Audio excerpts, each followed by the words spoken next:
Hey everybody, welcome to this week's live stream. Hope you're all doing good today. So we're going to be turning up the Halloween themed pens today. I'm super excited about this. So if you didn't see Wednesday's stream, we cast some 3D prints, the newest 3D models that we got for Halloween themed stuff. One is a spider web and the other is a jack-o'-lantern. So let's switch to this camera view and check them out. These ones are, let me switch over to this because I kind of polished this up for the picture. For the thumbnail, that is going to be pretty wicked, I think. You got the little hourglass thing, so that's going to be cool. And then we got some pumpkin faces. Now you can see what they look like. So I can't wait to see how these things turn out. It's going to be fun. We're going to go for a cigar style pen on the spider web, and then these are set up for Sierra sizes. So I have links to the Sierra and cigar kits. I got links to the 3D print files. If you have a 3D printer and want to purchase those, you can do that. And then I just remembered, I didn't show you guys the results from last week. These things turned out pretty wicked, I think.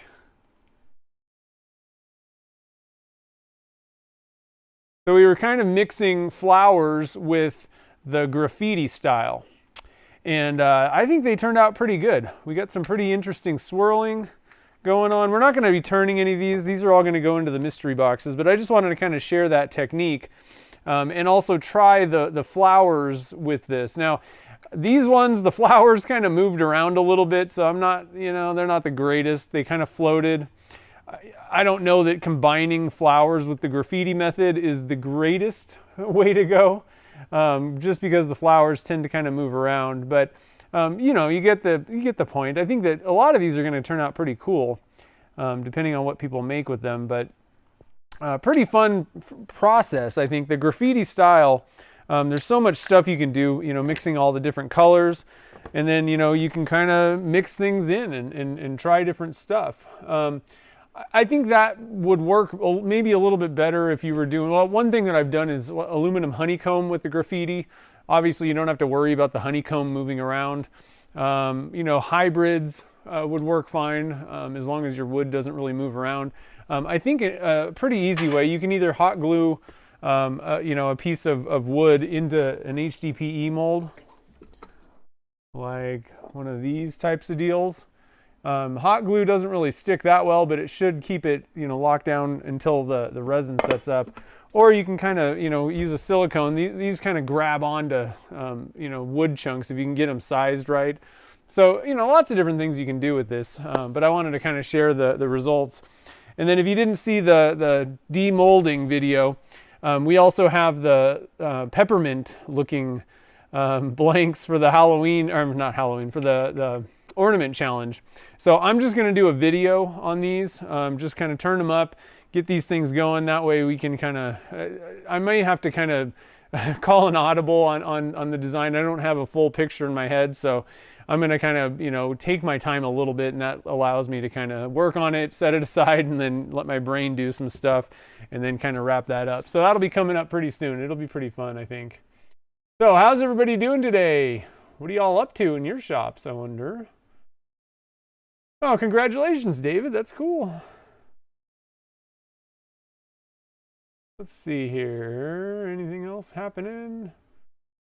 Oh, Gene's all done with baseball. 2 more soccer games. Oh, man. Now, speaking of baseball, the playoffs or the postseason is here. So we've been watching the San Diego and Mets games. We're hoping that goes 3 games so that they wear themselves out before they play the Dodgers. But it should be pretty fun. All right, so I think that is it for news and announcements. Like I said, I got links. Well, I'll drop a link to each of the 3D print files real quick. So this one is for the jack-o'-lantern. And this one is for the spider web. And so just to let you guys know, for anybody that didn't see these things being made, just show you what the boxes look like. So you got a spider web one. And then you just fill this with resin, pretty easy. And then you got pumpkins. This one's kind of maybe a little bit hard to see, but The pumpkins just kind of come out. And the cool thing is, you can print these boxes and then just cast the resin in them. You don't have to, have any extra molds or anything like that, and you don't need a lot of resin. So, for people that aren't really, like resin casters, like super into it and have all the setups and all that stuff, you can get, a small amount of resin. You could go for one that's like a super slow setting, so you don't even really need a pressure pot or anything like that, and just fill with resin and have at it. I think the spider web ones are going to be pretty cool. You can do all kinds of different colors. Obviously, I just went for black. I think that going for a darker color is going to probably pop, if you went with white. So that'll give you a good contrast, but I think you can kind of have at it pretty much. Working on a wood spirit, that's cool. Neat. All right, so let's switch over to the other camera. And let's get started. We're gonna go for, so here's the game plan. We're really only gonna make one pen today. I'm gonna go for the spider web one. That one seems to be the most popular from all the comments all over the place. So we'll do the spider web one, make the full pen out of it. And then what I'm gonna do is I'm just gonna turn down, I wanna see what the pumpkins look like. I think that's the important thing with the pumpkins, is just seeing, once you get them turned down, how does that look? So I don't, I can kind of finish the pen up later, but I can turn it down so you guys can see what it looks like on the stream here. That ought to work. All right, so I'm going to go for my carbide from Easy Wood Tools. Got my tool rest ready. Let's see here. I got to get the chat window open. There we go. There we go, there we go. Okay, I'm gonna take my watch off, don't need that. It's not a timed event. Get a drink and get the camera set up the way that I want here. Get zoomed in a little bit there. How about that? All right, I think we're ready now. Tool out. I need some safety glasses. I'm going to turn the air conditioner, the dust collector on. So I'm just going to go for this one first, see how it looks, and then we'll wrap up with. I'm going to make you guys wait to see the cool half.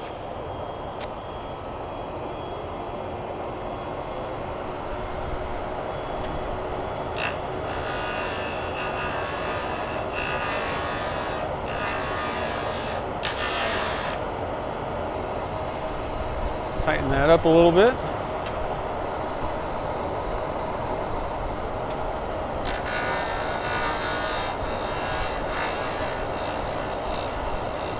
And one thing I wanted to note,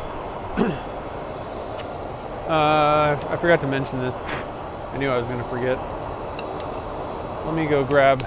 So I kind of cut down the sides on these just to make turning go a little faster. So when you're done, you got sides of these boxes, and we ended up going for, on these boxes, we made them, I believe it's 7/8 on the inside, just to make sure, like you might see on this one, for some reason my print settings, I didn't get them dialed in, or something happened where the walls kind of collapsed in, and if that happens, if you start with 3/4, then you're stuck with less than 3/4 inch. So this one's actually pretty bad. But so you don't have to worry about that. We decided to make the width a little bit bigger just in case that happens, just because I've had that occur. But the problem is, if you start with a 7/8 blank and you're trying to make a pen out of it, you're going to end up sitting there turning a lot of it down. So you can just cut the sides out, in the bottom, and make it more like a 3/4 inch blank. The only thing I will mention about doing that is you're going to want to, cut evenly to try and keep things like centered, especially like the hourglass in this. So just one little thing to think about if you're going to cut it down, but just kind of wanted to mention that one. I don't want to spend forever turning down a pretty thick blank.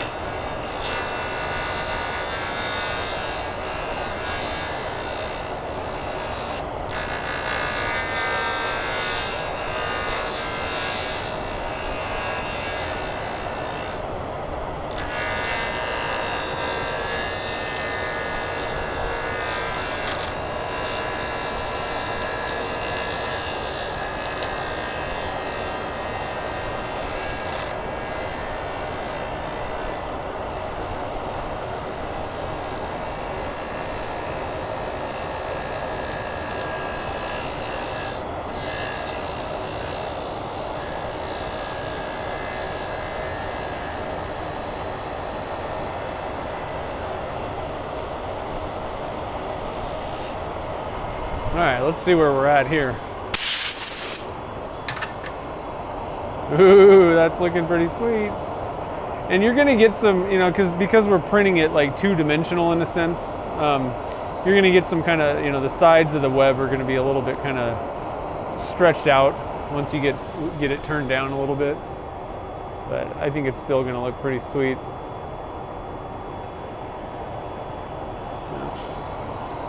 That didn't work.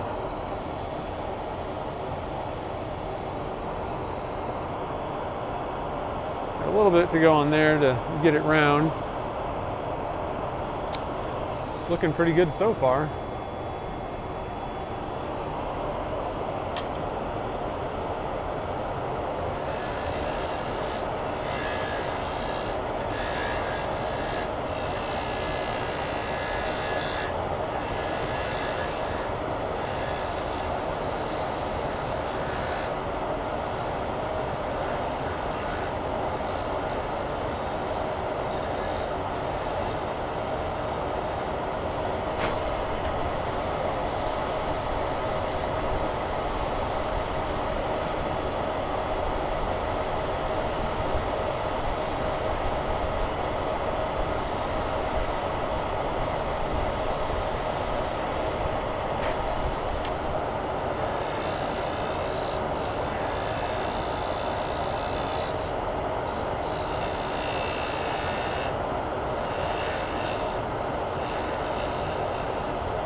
Oh yeah, I hear you, David. The problem is, it's just kind of a nightmare. I really don't have time to print more of these things. 3D printing takes quite a bit of time, and trying to keep up with the new prints and doing all that stuff, and then I do have a couple blanks that I'm making, like I do the honeycomb ones. I really just don't have enough time to spend printing out the things. And then the other issue is the shipping. I'm just really worried that, I mean, I would have to put them in a box, and I'm not going to buy special boxes for these things, so they'd have to go in a small flat rate box. And the problem is, you know, like, what are you going to spend? I don't know how much I'd sell them for, but like, let's just say like $5 or $10, and then you're going to spend 8 or 9 on shipping. Just doesn't really make sense to me to do that. So I just decided I'm just going to sell the prints, or, you know, the print files, and then blanks, you know, when I have extras. I was all gung-ho. I thought it was a great idea at first, then the logistics of it, you know, once I kind of got some time doing the 3D printing, I was like, oh man, it's taking a little bit more time than I expected.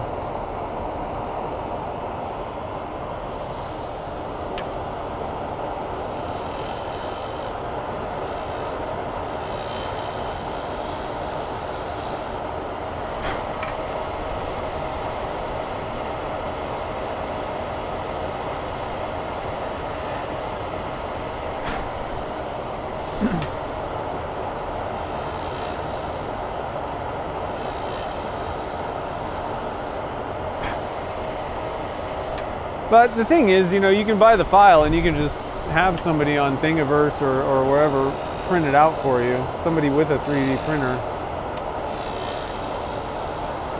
You know, that is the other way to do it. But I know then you're, you know, possibly paying twice, kind of.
Yeah, that's part of the thing with the mystery boxes. I wanted them to be, you know, for people that really wanted to get blanks and different stuff that I do on the stream. You know, that was kind of the main thing with those, so that people that are, you know, have the subscriptions get all that stuff.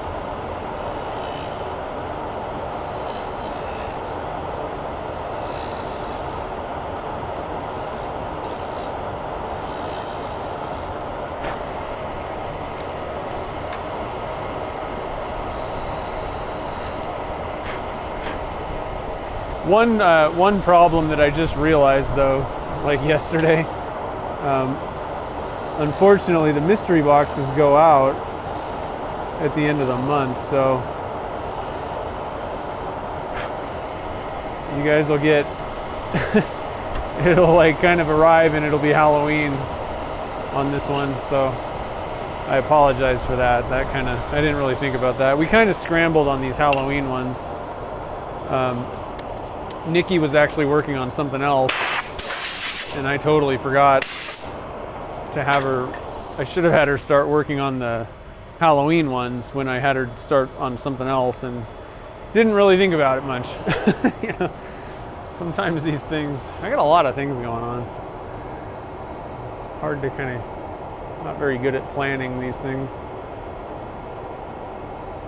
All right, so got it pretty much down, maybe a little bit more to go just to kind of smooth things out a bit, but it's looking pretty good. Love that.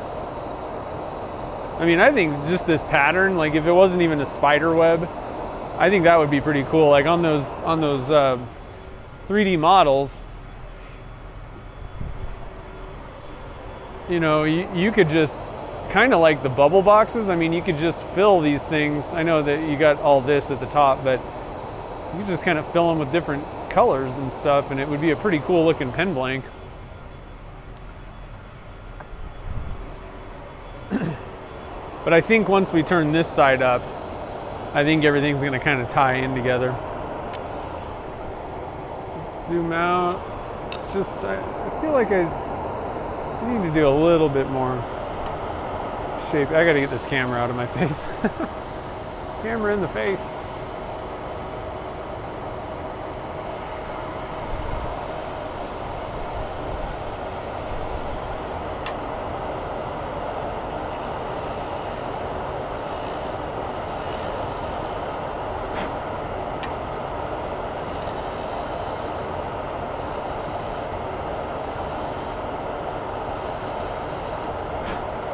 All right, David, have a good one.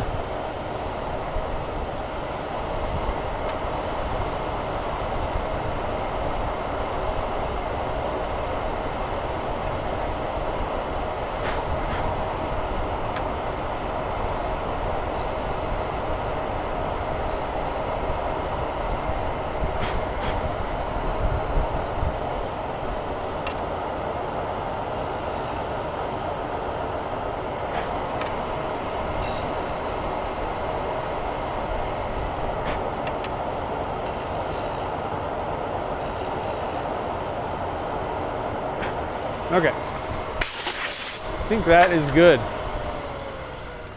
Let's start sanding these guys. This guy, I should say. So I got it pretty smooth. I'm gonna see what 400 grit looks like. I don't know what is going on. My drill press totally just, I think it's totally broken. I really am not particularly happy with Nova. All of the recent products that I've bought from them have been terrible.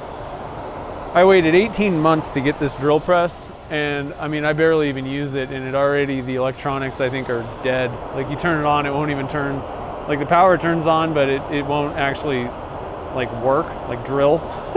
It just sits there and beeps at you. And there's no like troubleshooting, I don't know what. So I gotta call them, and what a hassle. And it wasn't cheap. So I'm like, man,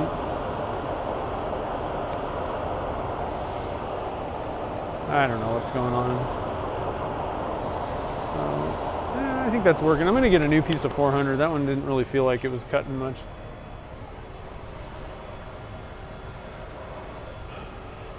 I hate it when you buy a tool and then you're like, should have bought this other one. But it's tough because nobody else has. I really don't like the belts, having to deal with belts. So I love the DVR motors, but that's about it. And then the electronics, if something messes up with the electronics on those things, you're kind of hosed. So, yay.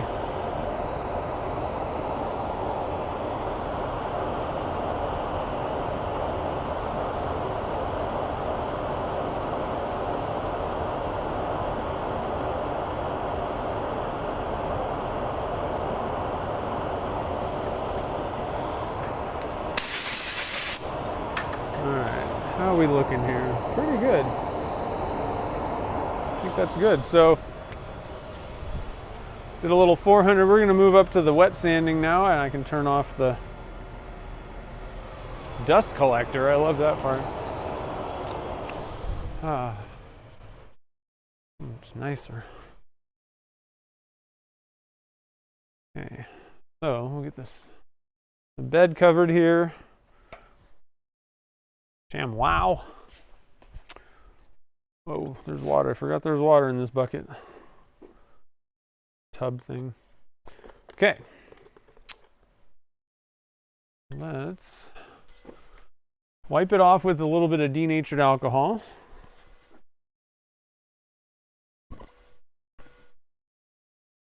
Get any dust or any other junk off of there. Water probably would do exactly the same thing, but in fact, I should probably change. I'm going to go change this water out. I always forget the water part.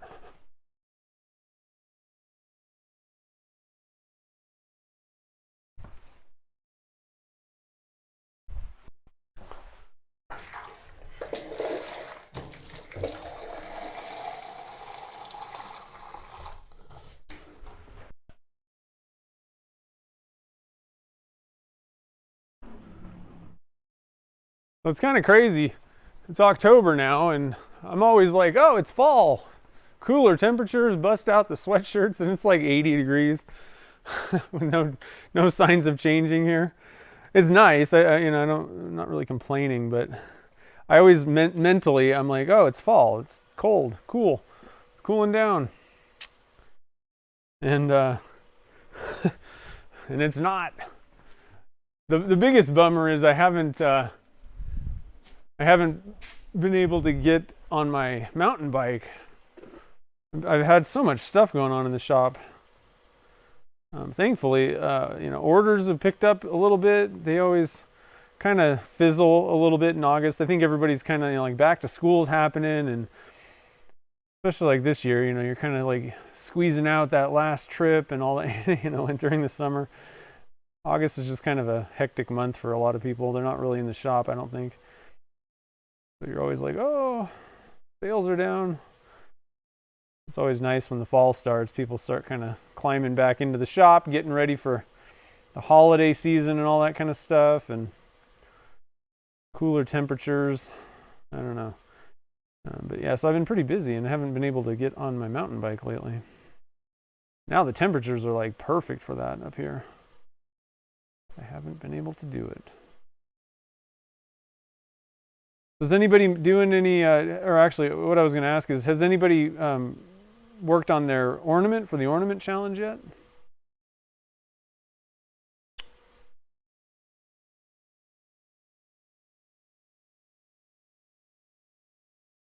Oh man. Dang it. Gotta be kidding me.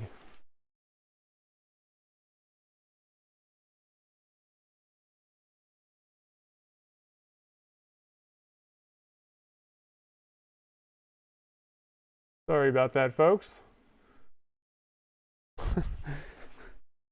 The spammers. Gotta love them spammers. I don't think I have any moderators in there right now today.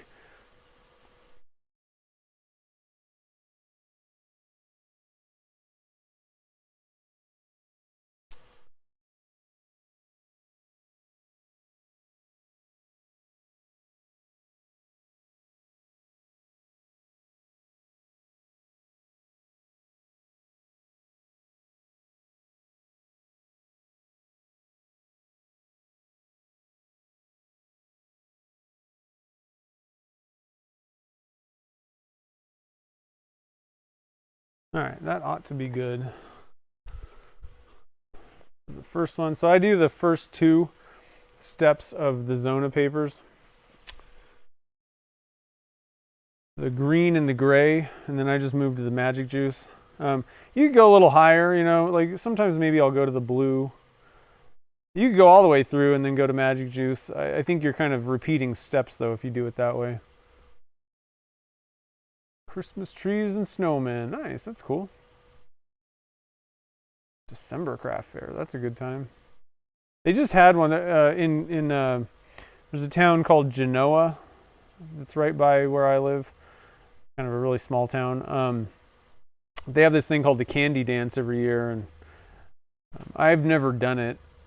I don't really do the booth type thing, craft fairs and stuff, but that's a pretty big one that just happened, I want to say like maybe 2 weeks ago, something like that. Problem is it's still not really high dollar stuff. That's one of the reasons. We don't really, I don't know of the more like art type shows. There's a lot of craft fairs, but you're pretty much like, you know, you're talking like $20 slimlines most of the time, I think is what you're gonna be kind of selling, you know, for pens and stuff. I don't think it's a very high dollar thing. I don't know. I'm not 100% sure, but that's been kind of my take. The other problem is I don't really make pens and stuff. I don't really do finished items. That's not really my thing. And so one of the problems is a lot of people will use that, even if you're not going to sell a lot of stuff there necessarily, to try and get kind of local and like custom orders down the road. They'll see what you do and be like, oh, you know, I'll have to remember that when I need a gift. But I don't really want to do that either. So it's not like pen turners are really hanging out there. So don't usually do craft fairs. Let's just do a little bit of this blue here. Why not? We got some blue.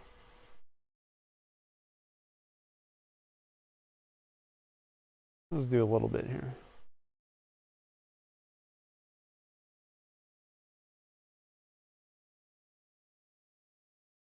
I'm not entirely certain what grit level each one of these things is. I kind of want to say that the green's somewhere in the 700 or 800, something like that range. I think gray's maybe around somewhere between 1,000 and 1,200. So, you know, blue's probably 1,500 or something like that. Pretty good. All right, let's magic juice this.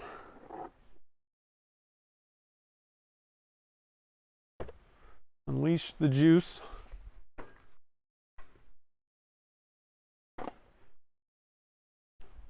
So magic juice is a polishing, 6-step polishing thing. It really works well for pens. I mean, they really shine when you're done with it.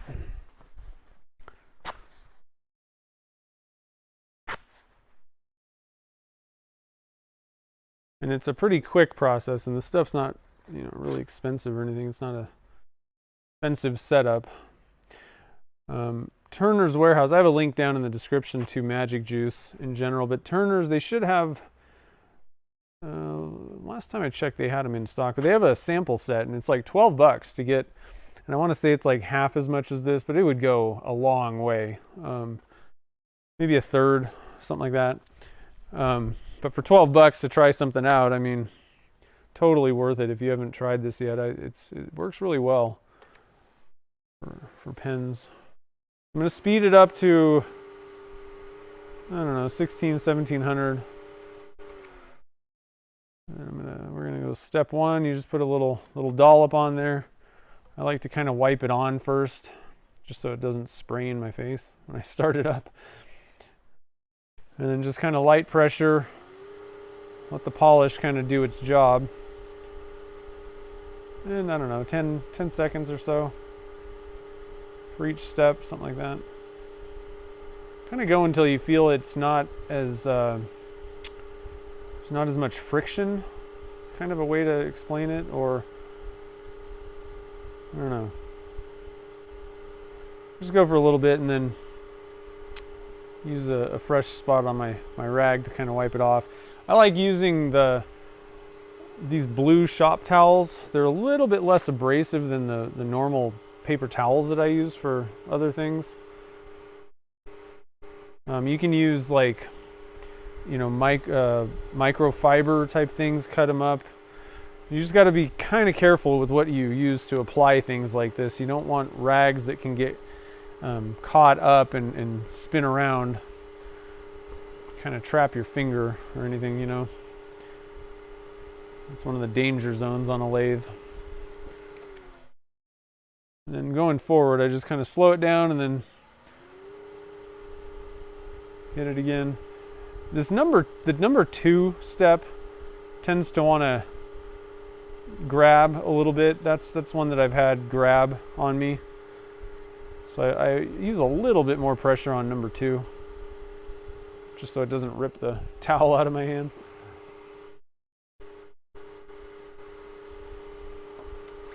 All right, number 3.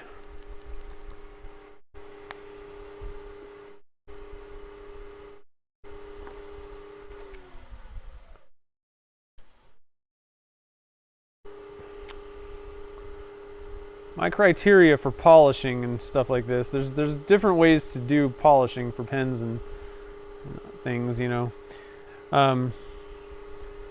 It needs to be cheap, quick, and easy. And this one totally fit the bill, and work. I guess there's four criteria. It's got to work well. You got to get good results with it.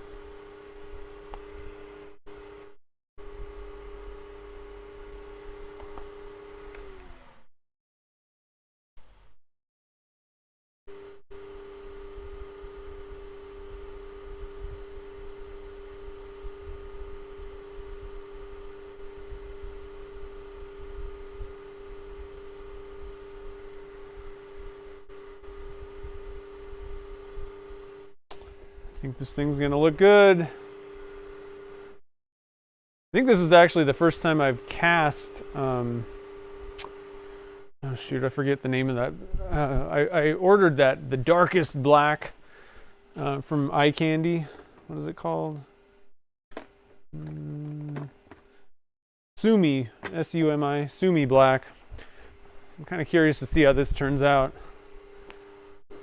I don't think there's a whole lot of difference between that and Ninja Black, what I used before. But we'll see.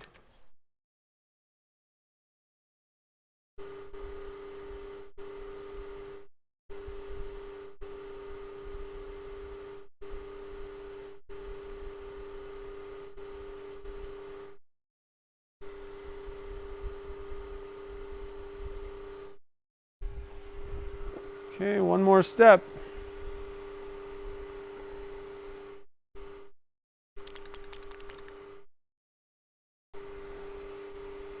Welcome. So the metal look. Oh, so these things are bushings. If that's what you're talking about. Once I get this thing done, I'll go through this setup. So a lot of people typically use like a pen mandrel. But the problem is those things, the shafts bend, they're almost never, they don't run true. I always had problems with those things. So this is called turning between centers, TBC. You'll see it labeled as or called. And so let me get, I'm stuck. Get the camera in here and I'll kind of show you what's happening. Show you how this thing looks as well. There we go. Ooh. I'm Probably gonna have to come back. And that didn't. Problem is blacks show like a lot of scratches and things, so we're gonna have to redo this. But let me show you how this thing is set up here. And do a very good job with my sanding. So these bushings allow you to turn down to, let me zoom out. What the bushings do are they give you like a guide to tell you how thin to turn, what diameter to go to. And these bushings match the kit parts that you're gonna press into this pen blank. And then this is called a dead center, this is called a live center. This one rotates, this one doesn't. And so this is what drives the, it's creating the motion on your blank. So I'm gonna have to do a little bit more work on this though. We got some, I don't know if you guys can see it or not. Got some scratches though. Well, it doesn't look that bad this way. Maybe it was just, yeah, there are some. I'm gonna do a little bit more sanding. I want this thing to look as good as it can, obviously. So I'm gonna do just a little bit more. We're gonna go back to the wet sanding.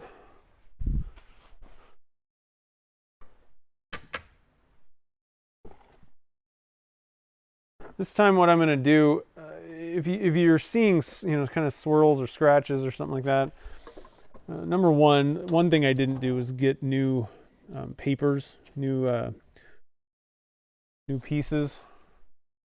So we're gonna do that first. We're gonna give this another round.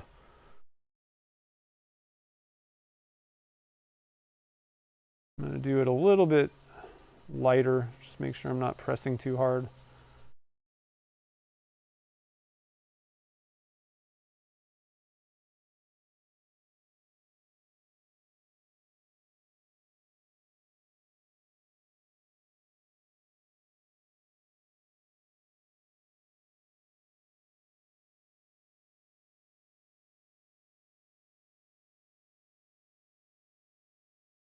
Okay, and then what I'm going to do is do a little sanding with the length, lengthwise.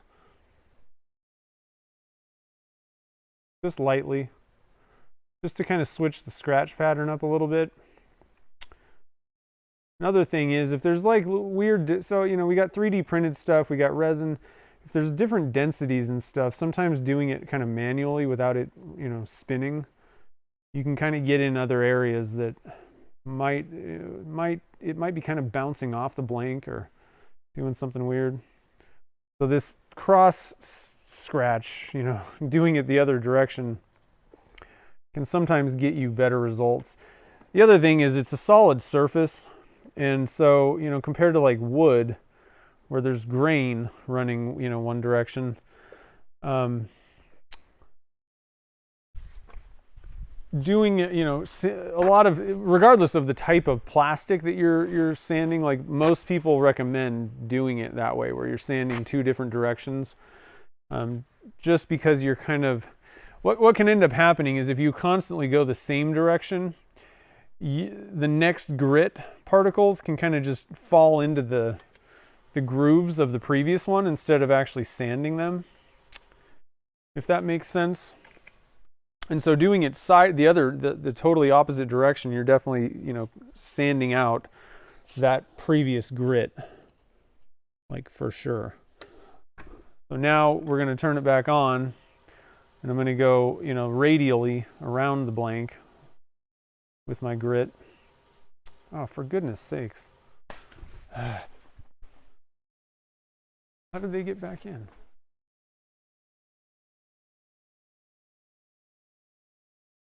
Mike McEwen's on it. Thanks, buddy.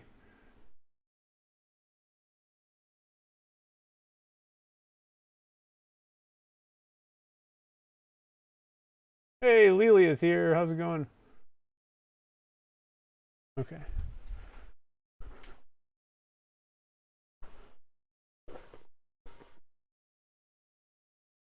So anyway, back to what we were doing here. So we're doing a little bit of wet sanding. Now we're doing it the opposite direction from the last time.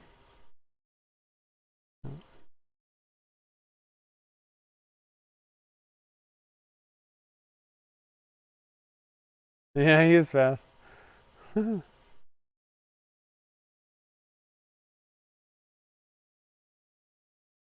on top of these people.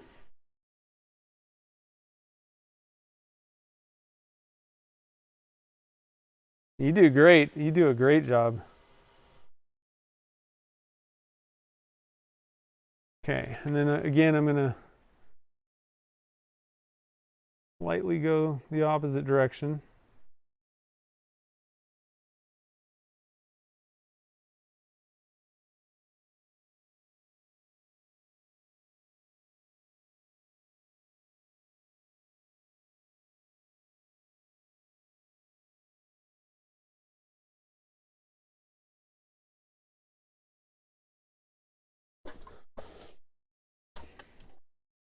Let's see, do I have any more blue pieces?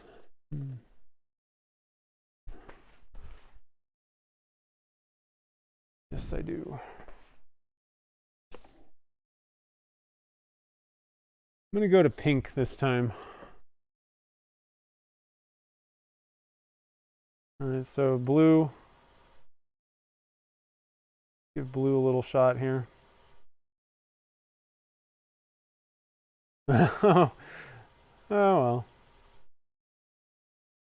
You can take them out. You're all right.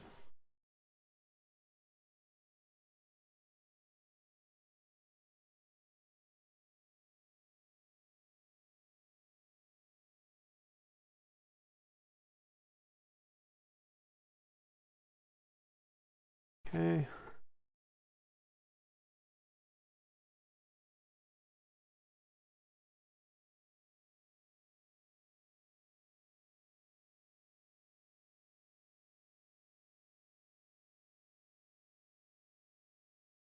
And then pink.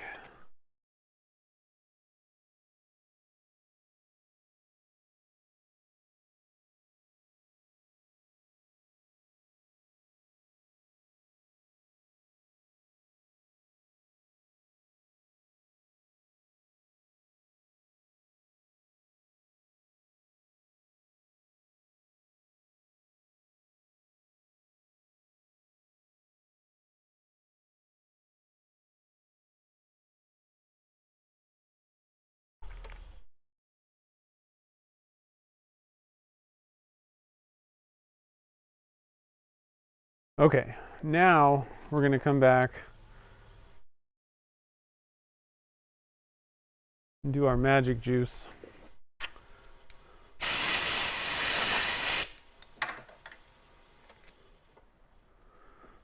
And I think we're gonna get better results.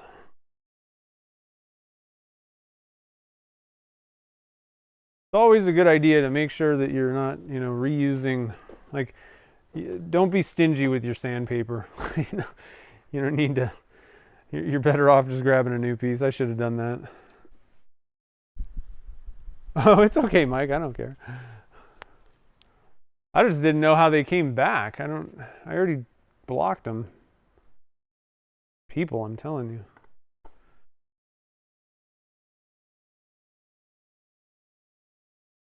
All right, so step one.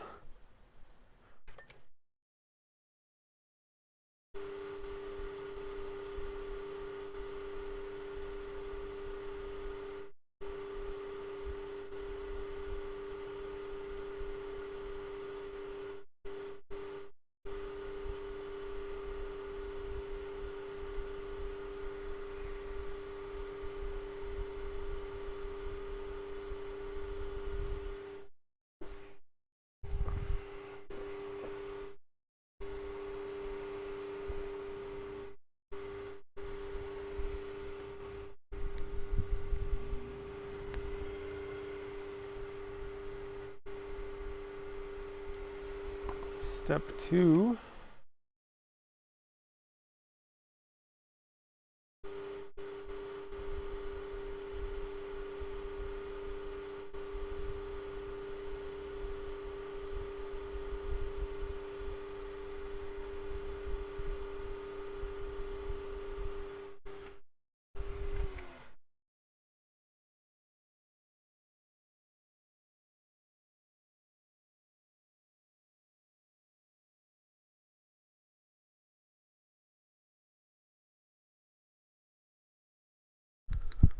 I need to get more blue towels. I'm gonna try.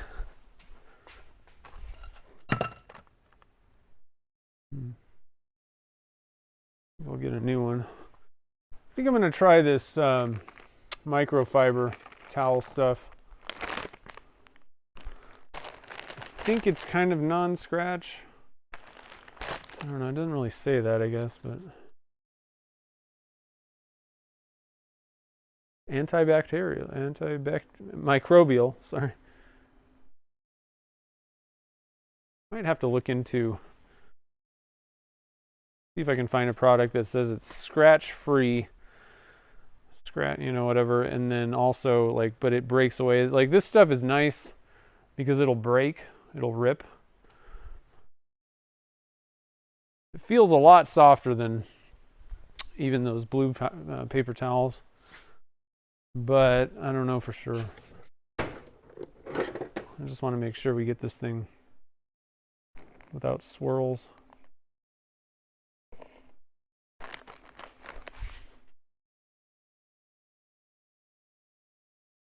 Cut this stuff out here.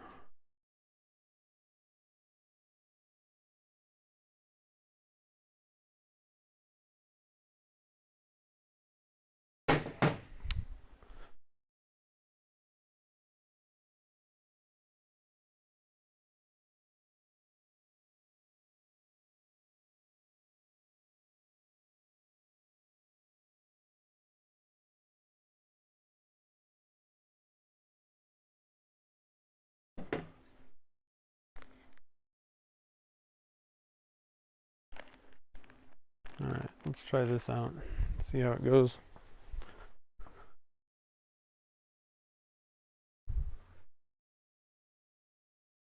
All right, so I got myself a little square of it. We're gonna go for step 3. Yeah, definitely use it like somebody else is paying for it. And I mean, it's not that expensive. You know, there's other things that make a lot more sense to preserve, let's say. Ration out.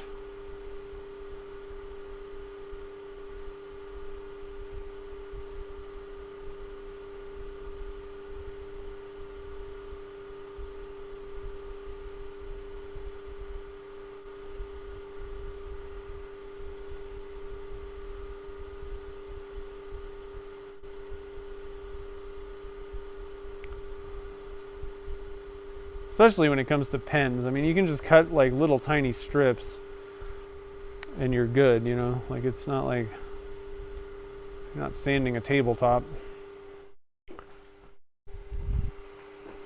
Okay, so 3.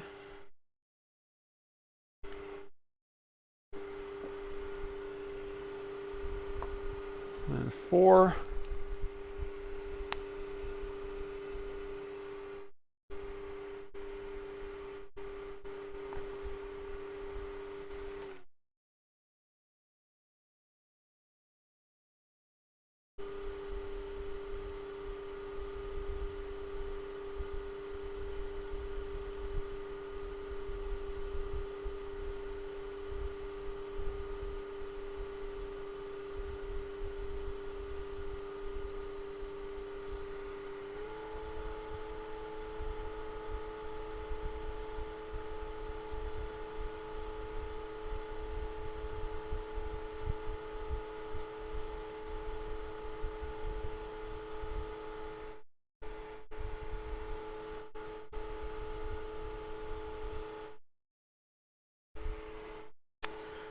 And 5.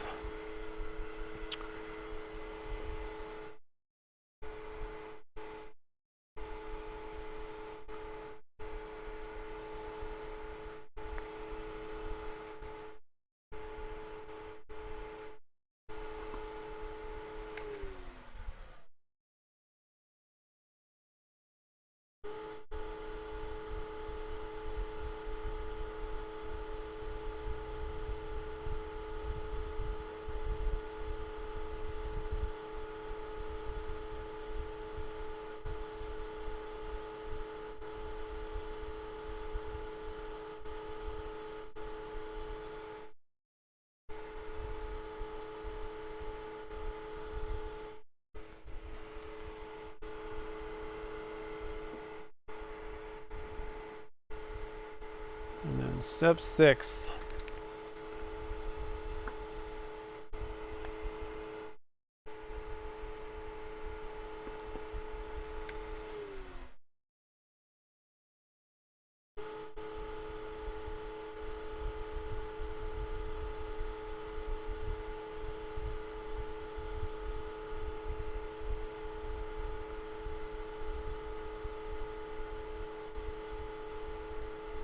Hey, what's up? I'm having some fun here. We had to kind of redo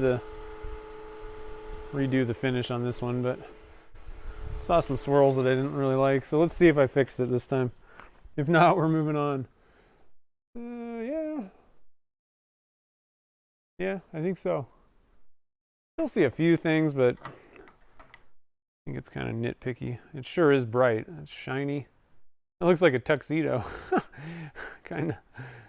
Look at those spider web looking things though. All right, so we got that side done. Let's get going on the top side. I think this is what everybody's really looking forward to. I know I am anyway. So here's the second part. That's gonna be fun. Okay. I think this is gonna turn out pretty cool. And then we still have pumpkins. I'm not gonna I may not go through the whole polishing and all that kind of stuff. We'll have to see. But I definitely want to finish this pen completely. I'm gonna get you guys kind of moved over here a little bit. There. Stop bouncing. Ooh, the micro tool, nice. You must have been behaving. Maybe. Either that or she just doesn't know. You're good at keeping it a secret. That's pretty cool. Yeah, I have I think I have that. Is that the one that has a couple of bent tools? Got like a straight one. It's using the CI5. And then it's got like 3 tools in it. The straight one, a slightly bent, and then kind of a more bent or something like that.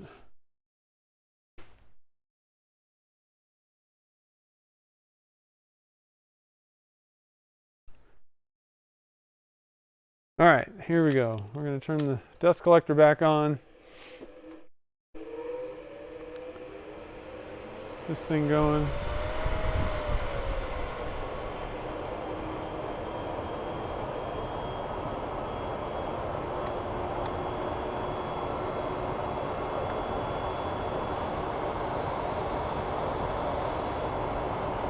All right.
See what this is looking like. I think there was a question too.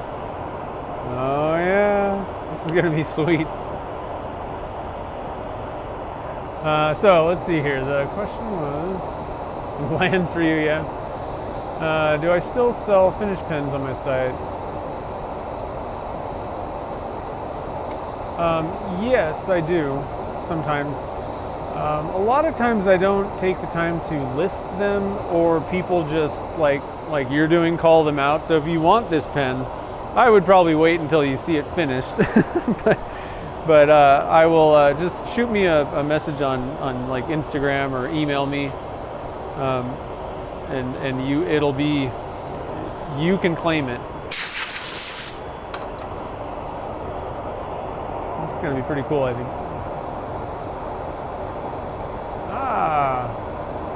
I'm not sure how to pronounce your first name. Is it Gies? DC? G? That one's a little bit tough. I took French in high school, but it's pretty rusty. That was like 20 years ago. Actually 30 years ago. I'm getting old. Not the hollers, the ones. Oh, mini. Okay, these ones. Oh, okay, yeah. Yeah, it's a good set. I mean, it's the most, I use them the most by far. I see. There is that little hollowing set though. The one thing that's nice is it has a straight round with the smaller, the CI5 cutter. This one's a CI3, I believe. Yeah, CI3. Had my finger on it. And these work great, but sometimes you just need to get a little tiny thing in, and you don't really want to have to pull out the number 5 hollower. But it's a really good set. You can do so much stuff with it.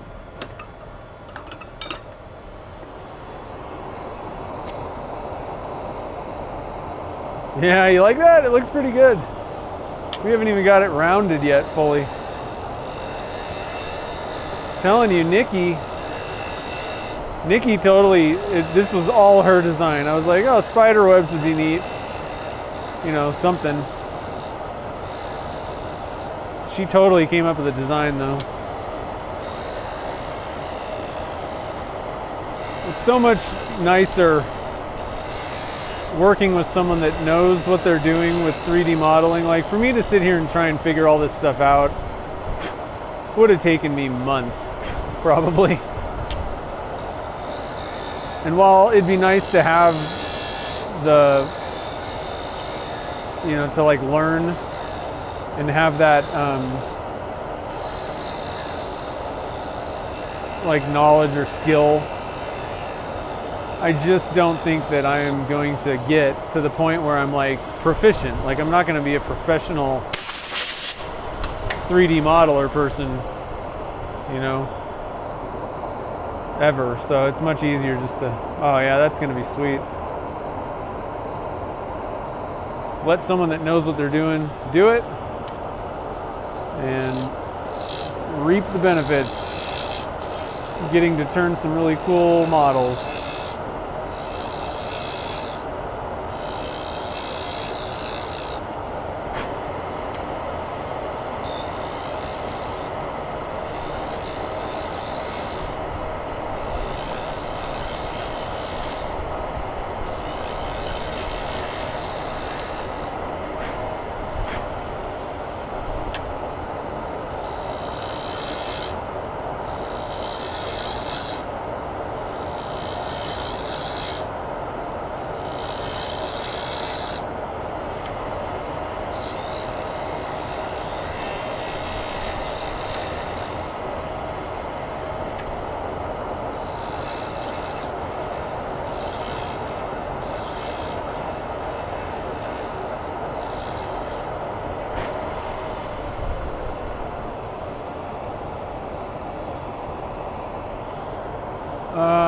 I don't know. I'll have to think about how much. Maybe it depends on how good it is in the end, how good it turns out.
All right, we're getting pretty close here.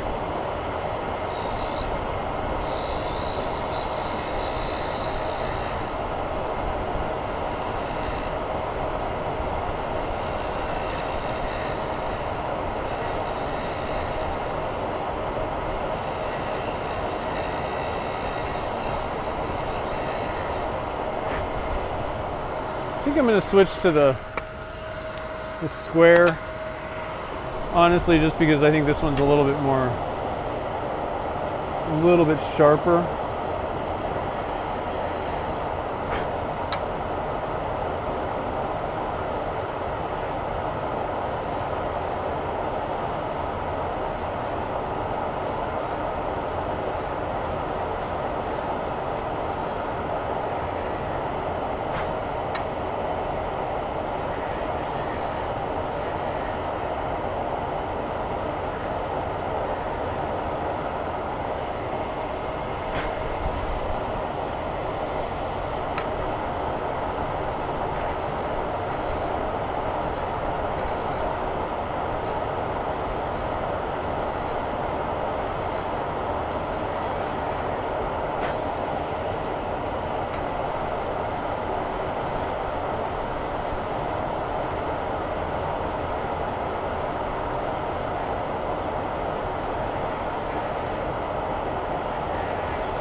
All right, let's see here.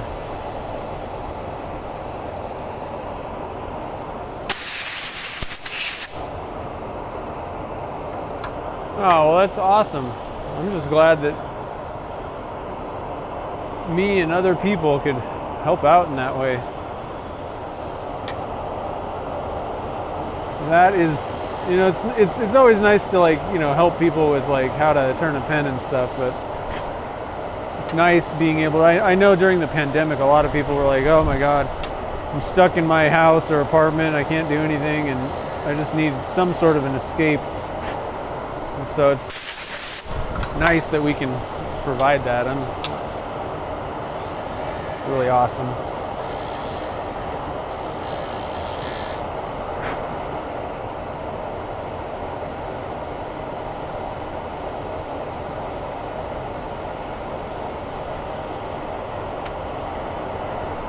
And I'm glad that you're still enjoying it also. I'm going to switch back to this one. I can kind of get in a little bit tighter with the round one on the end here.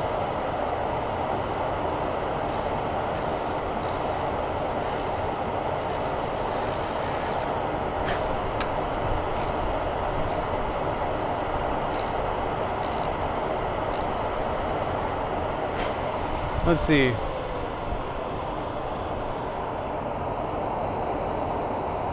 That's good. Still got a little bit to go on this side.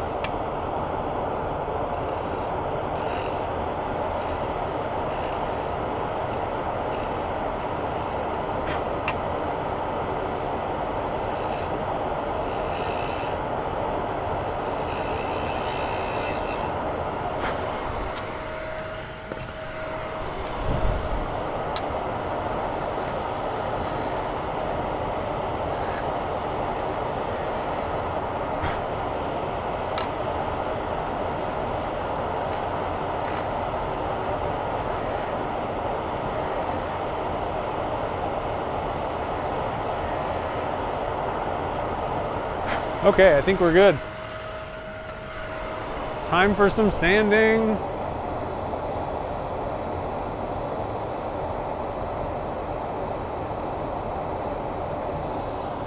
Well, there's no need to thank me for that.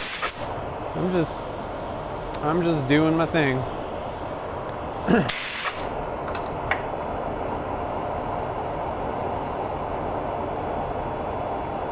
little bit of an area where I'm thinking the print didn't get as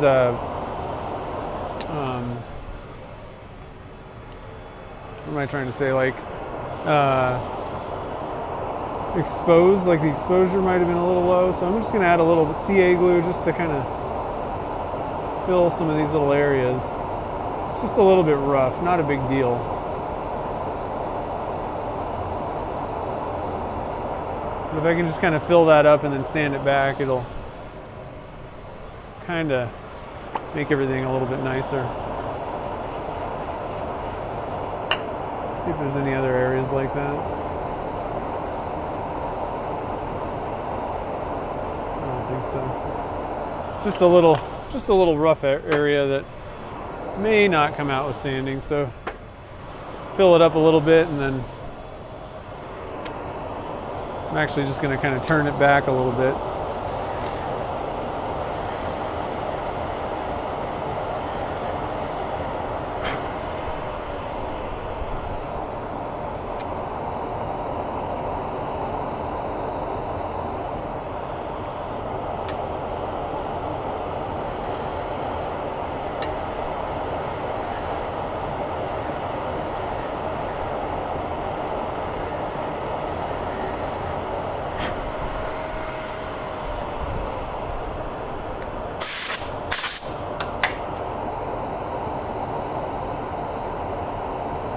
That's a little bit better. Filled in a few of those little kind of low spots. Okay, so let's switch to the 400 grit sandpaper. And I can't wait to get this thing polished up.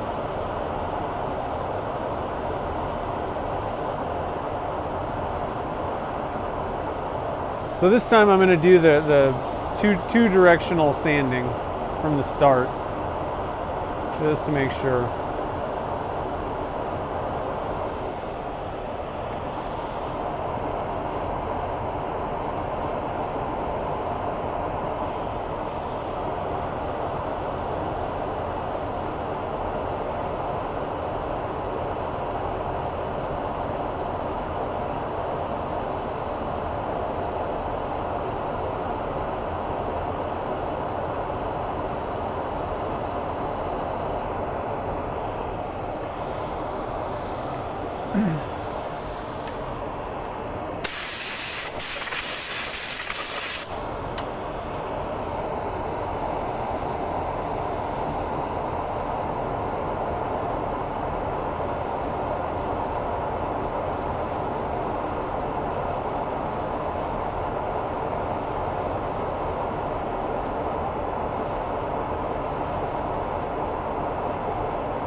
I'm not fully digging this end. It's kind of a little bit of a dip.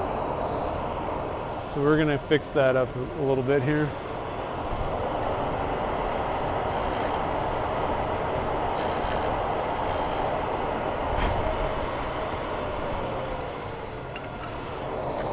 See if I can stop. Jeez. See if I can get this thing. Yeah, there we go. I got the very edge, you know, lined up nice, but then so there was kind of like a dip at the end, and it was just not really sanding out. You kind of notice if that happens, you know, the very ends will be very shiny after you sand, because the sandpaper is really not hitting it. So I always kind of watch that. I also watch if a lot of dust piles up at the, you know, like after the blank on the bushing. There's a little bit here, but I can kind of almost feel a little bit of a, but anyway, if a lot of dust piles up right there, that means that your blank is a little bit proud. and you're kind of leaving a pile of or not sawdust, but dust right there because of the proudness.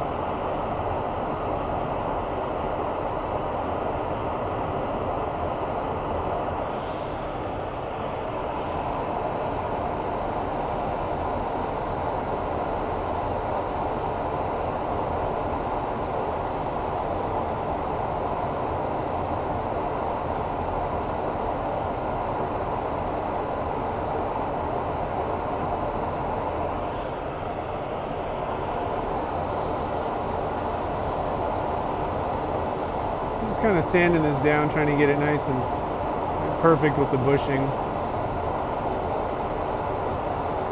Still a little bit proud on the end there, but I think I got it cleaned up. And now we can switch to the wet sanding. Oh, hey, Jennifer's here too. Josiah. Okay. So first I'm going to clean off the dust from that using a little bit of denatured alcohol. Make sure everything's nice and clean. I recommend wiping off between grits.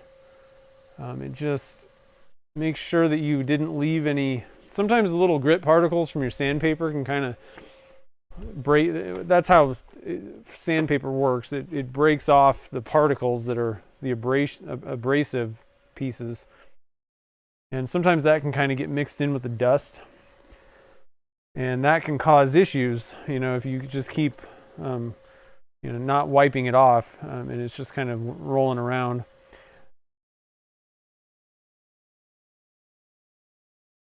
So you're technically sanding with a piece of 400, and then you move up to like 600, let's say. But you got this grit particle that you're like wiping around on it that's more kind of down at the 400 level, and so if you notice that you just have this scratch, like a random weird scratch at the end, that might be what's happening. It's always good to clean off between grits. And I know people that even use different water bucket things. Like I would have like a different cup for each grit of my wet sanding stuff, which makes sense, but I don't know. I haven't really experimented a lot or, tested the different ways to see if it really makes a huge difference. I usually just try to kind of wipe it off. But technically I could be putting little particles right back into this cup.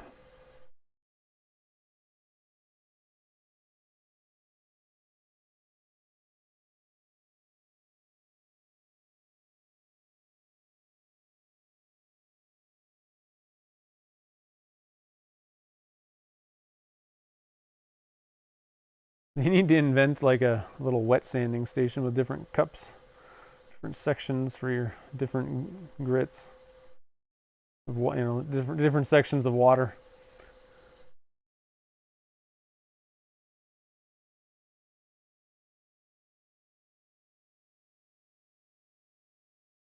Okay, I'm going to stop this. I want to look at it and see.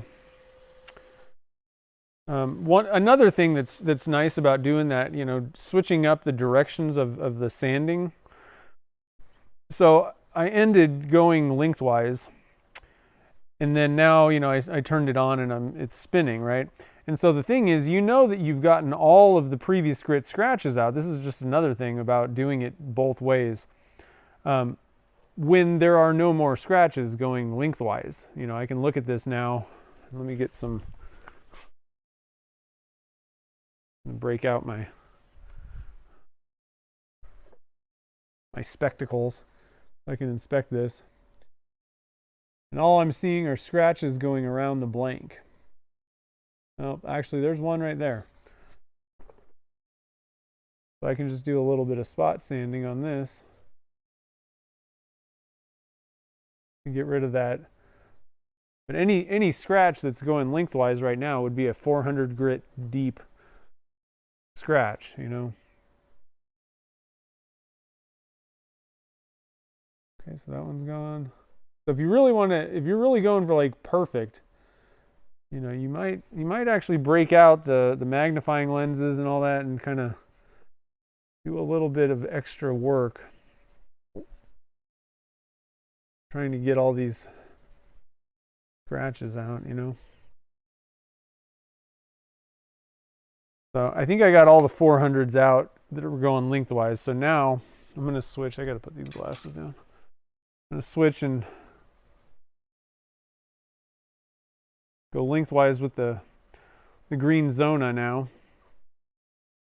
And then again, you know, I'm going to switch to the gray, sand it radially until all of the lengthwise scratches are gone. Usually I don't, you know, typically I don't really get, you know, break out the magnifiers and do all that stuff. It usually doesn't matter that much, but especially on darker blanks, I mean, they really show every little scratch pretty well. So you can kind of save yourself a little bit of trouble if you just stop and kind of inspect it, you know, after every grit. Then you know for sure that it's good to go. Okay, so I'll wipe that off. We'll move up to the gray.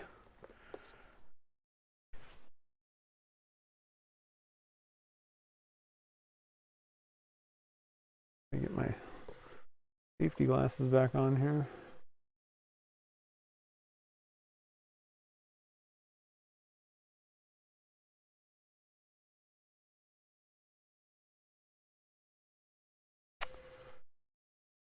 Is anybody rooting for any teams in the baseball, the playoffs? Postseason?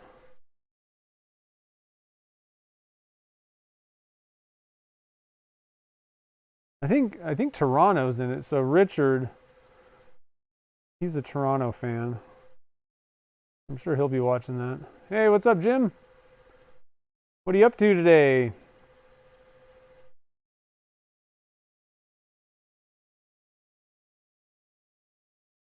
One thing that's kind of annoying about the playoffs is we pay for the we're pretty big baseball fans. We like watching baseball, and so we pay for the MLB TV thing, and then that doesn't come with playoff games, and we don't have cable. We don't even really get, well, you know, ESPN isn't on antenna. Like most of these playoff games are on cable stations, so then I have to pay for a month of like YouTube TV or you know, one of those. That's what I ended up picking. Nice. Good to hear. How's the weather out there? Kind of cooled off I mean, it's definitely not as hot as it was in the summer here, but it's been pretty nice. I'm kind of, I was telling people earlier, like once like October comes, I'm like, okay, it's time to cool off and sweatshirts and all this. And it's like still 80 something degrees outside. But what are you going to do? Just wait. I can't complain. I was saying, you know, it's not that I'm complaining. The temperature is great, but I'm pretty busy right now, so I'm not really enjoying the temperatures outside in any way.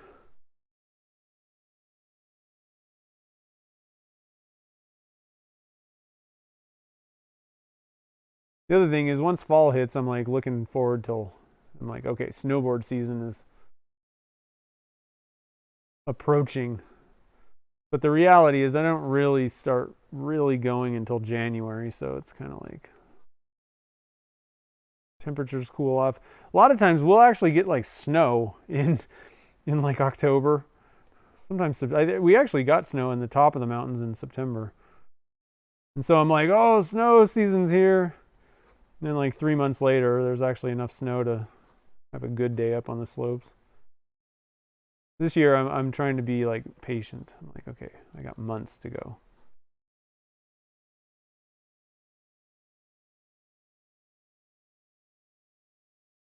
Yeah, too hot down there. Yeah. Yeah, I know. I feel you. I feel like I'm kind of a baby, but I mean, it's like in the summer here.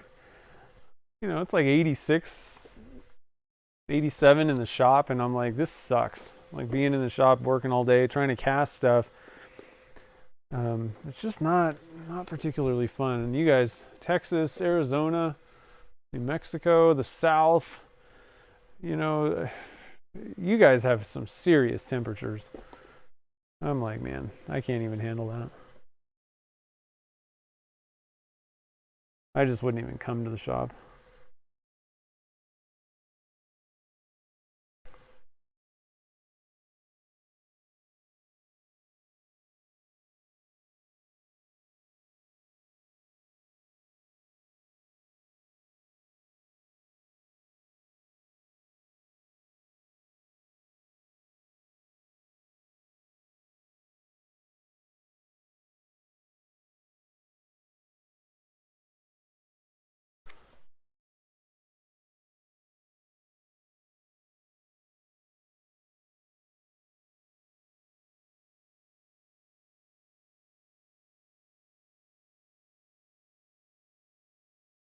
Yeah, I'm definitely a fan of this 3D print. This is a good one.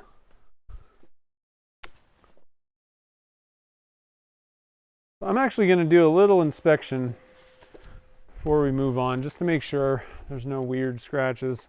I don't want to have to redo the magic juice step again. That's looking good. Pretty good. Okay, I think we're good. Oh.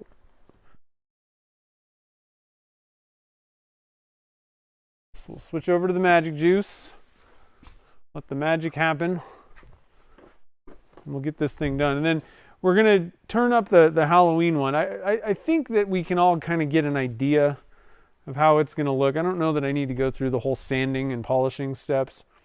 But I do, the important thing is on that blank, we want to turn it down because that can change the way it looks a little bit. So just to let you guys see. So here's the, whoa, it's wiggling. Here's the blank, and this looks great, at this size. But once we make things round and all that, I want to see how that looks. And I don't, like I said, I don't think we need to go through and polish and do all that stuff and assemble it to get the answer to that question. All right, I'm going to go for those little micro fiber things. That seemed to work pretty well. I got to cut some more out.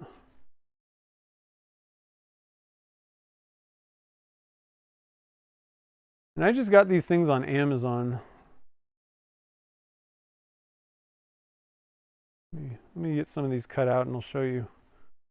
Actually, I'll just drop a link. Still have the link somewhere.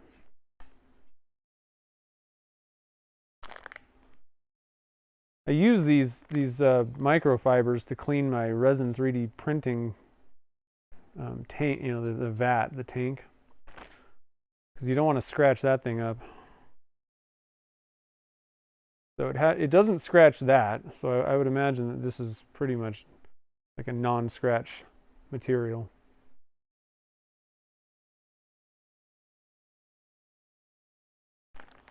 However, you got to cut them all up, and there's a little bit of work to do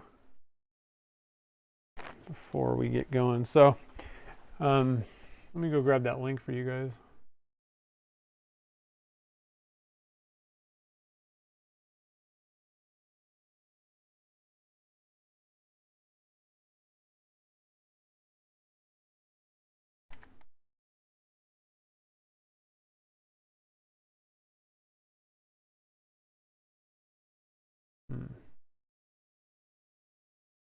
That didn't.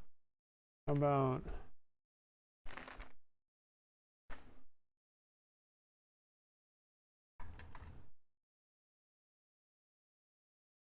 there it is. See what it says here. Lint free.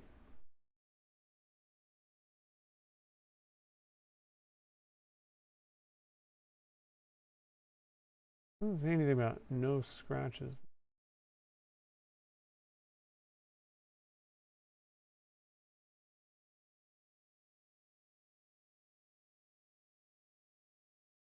Anyway, okay, so let me grab the link for you guys.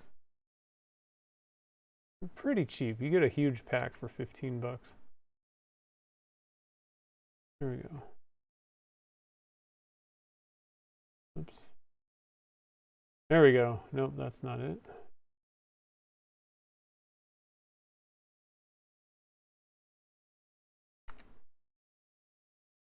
There we go. Okay. So it's these little, they're kind of like they're like a microfiber-ish towel. They're like used like, it's like a paper towel replacement kind of product. So it's a little bit different than your typical like microfiber, but it is a, you know, technically it is a microfiber. It's a, you know, filament product of some sort.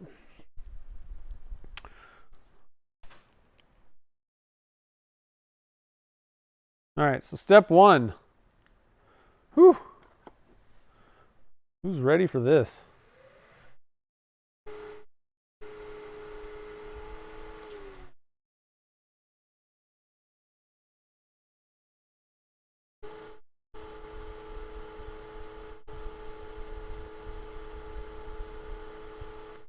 Again, you don't want to put a lot of pressure on this. You just let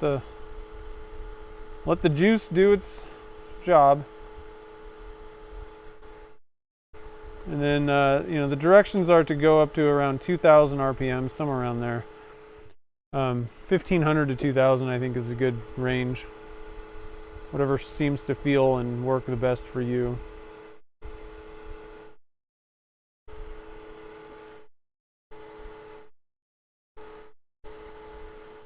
Step two. Oh man, are you kidding me?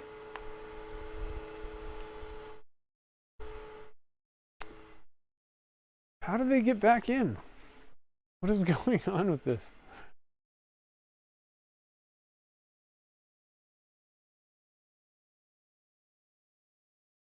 Kind of crazy. I haven't had this many problems in a while. I don't think. Although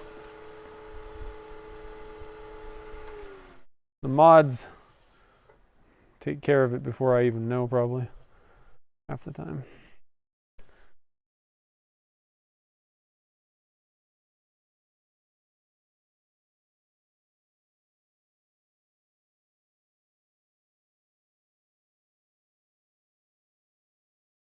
I know, we've already blocked this same looking thing. It must be a different like screen name or whatever.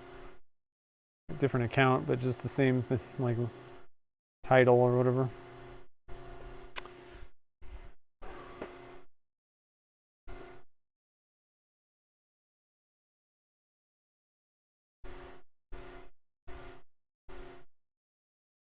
Copper Owl, how's it going?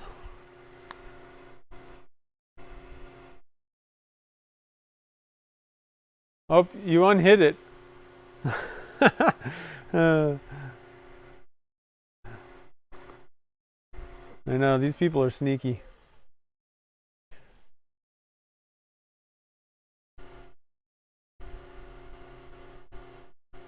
I think I might have to go in and like, there might be ways where I can like say anybody with the name, screen name, something adult or dating or something like that. I can maybe just have them automatically not be able to come in. Get lost.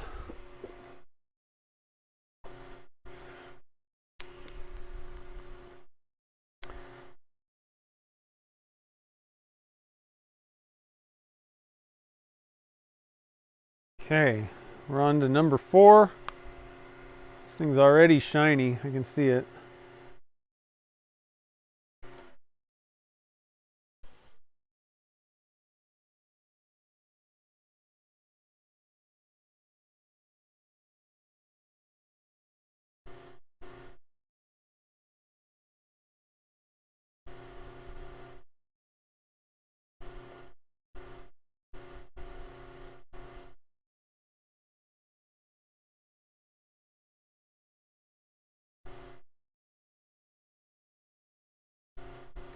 And again, you know, while you're kind of watching this, the nice thing about these little towels is they rip. You know, if it does wrap up, it's not as soft or whatever or pliable as like paper towels exactly, but it will rip, you know, before it really does damage.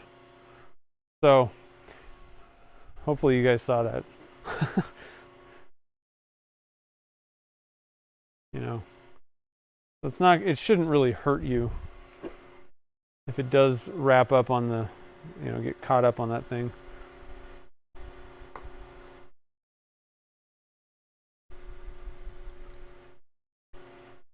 All right, so I think we're on number 5. Heck, I don't know.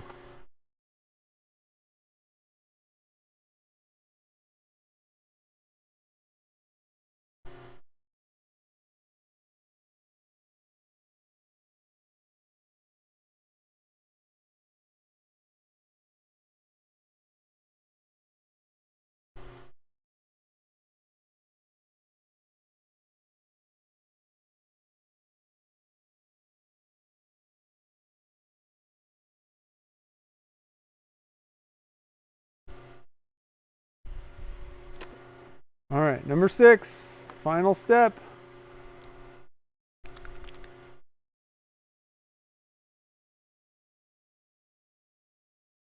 Yeah, it's kind of heavy. Yeah, I don't know.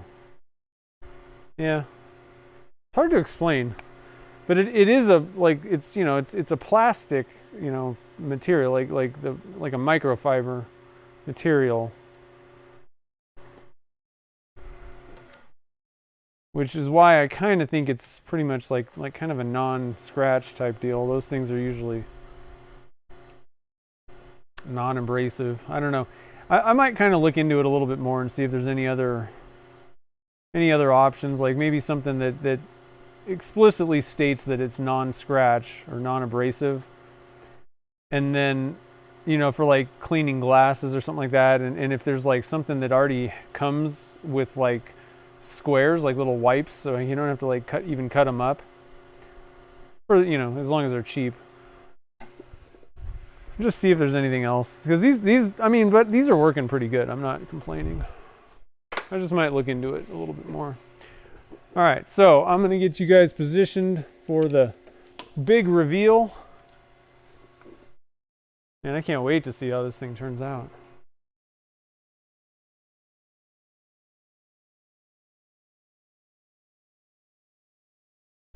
Get positioned here. Okay, I think we're good. Ready? Here we go. Oh, it even stopped perfect. Wow. That is pretty wicked. I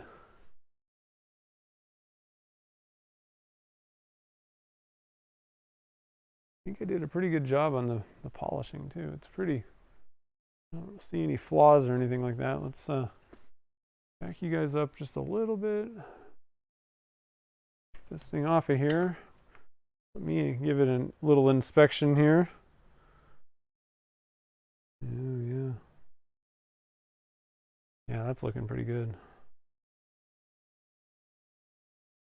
This is a pretty good one. Gotta be honest. Okay. So I think we'll assemble this, just in case anybody's like, okay, I came for this thing and I don't really care about the pumpkins. We'll get this thing assembled real quick, and then we'll come back and do the pumpkin one. And like I said, I think I'm just going to turn that one. I won't make you guys watch sanding and and all that stuff.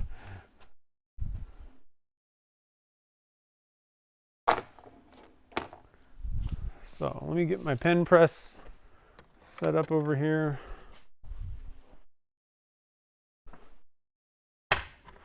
One thing I like about the magic juice also is, you know, sometimes like buffing and other things, like after a while of like handling the blank or the pen, you know, it seems to dull, and I don't find I really magic juice doesn't seem to dull like that. Like with I don't know. Not it takes a while anyway. It seems better to me than like buffing and other things. Your finger oils can kind of quickly dull that high polish, that gloss. Let's see here. So I thought it'd be kind of cool to go for a satin, like this. What is it called? Satin chrome. Yeah, the satin chrome one. I don't know. It's like kind of a little bit, lighter chrome. Thought that'd be kind of cool.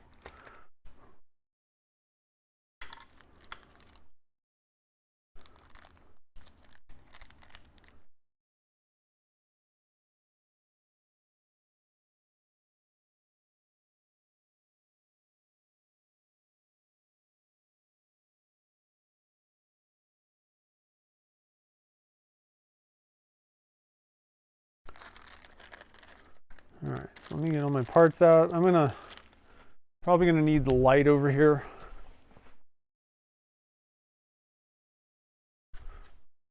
We're gonna zoom in, and I don't have any. The camera ends up kind of blocking things, so let me get a light stand in here.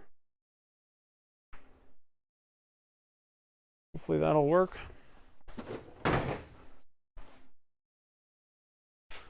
Get zoomed in.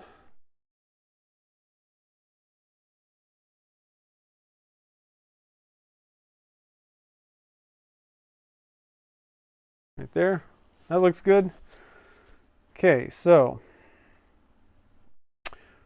I'm going to put a paper towel down because you just never know if there's some remnant resin hiding or dye on my desk here. This is where I do the resin casting. Let's see.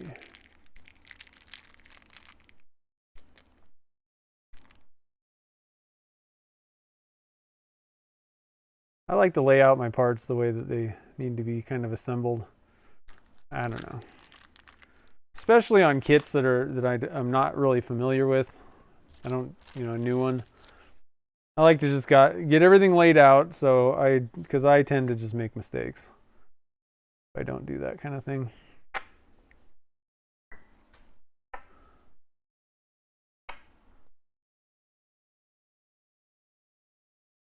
Okay.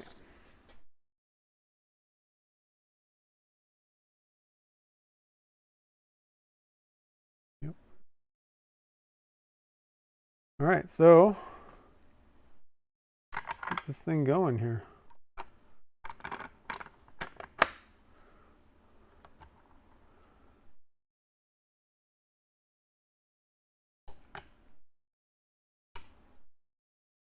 Ooh, that one's tight.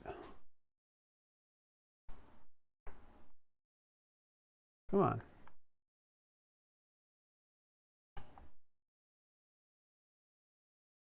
Jeez.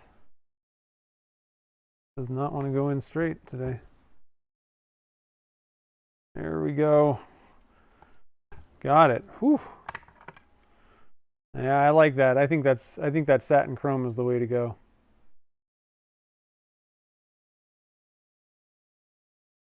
Okay, now this piece. Hopefully this one's not as tight.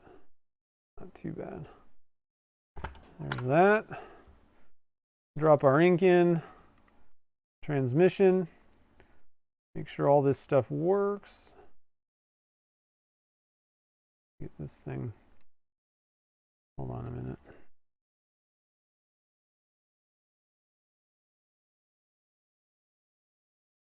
Take that little tip thing off. Sticky. Okay.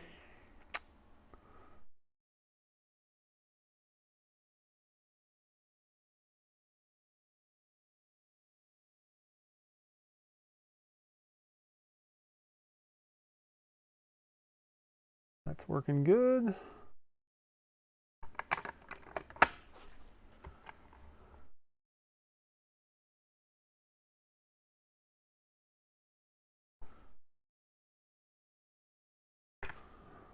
All right. to put this clip over. I don't love this as much as, like, I think that looks a little bit better with these holes. So if I'm going to cover anything up, I'm definitely not covering up the hourglass. I think I would rather cover that up. That almost looks like a skull. Anyway, so that's the decision, how I came to that decision on which way to do this one.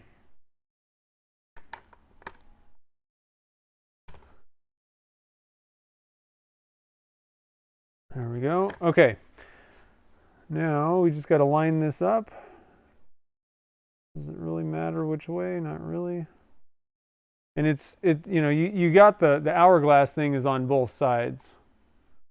So that's not a factor in this.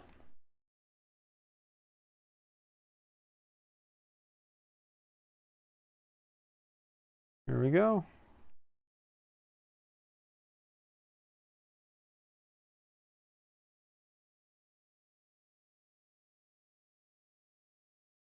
I don't know, guys. What do you think? That is looking pretty cool.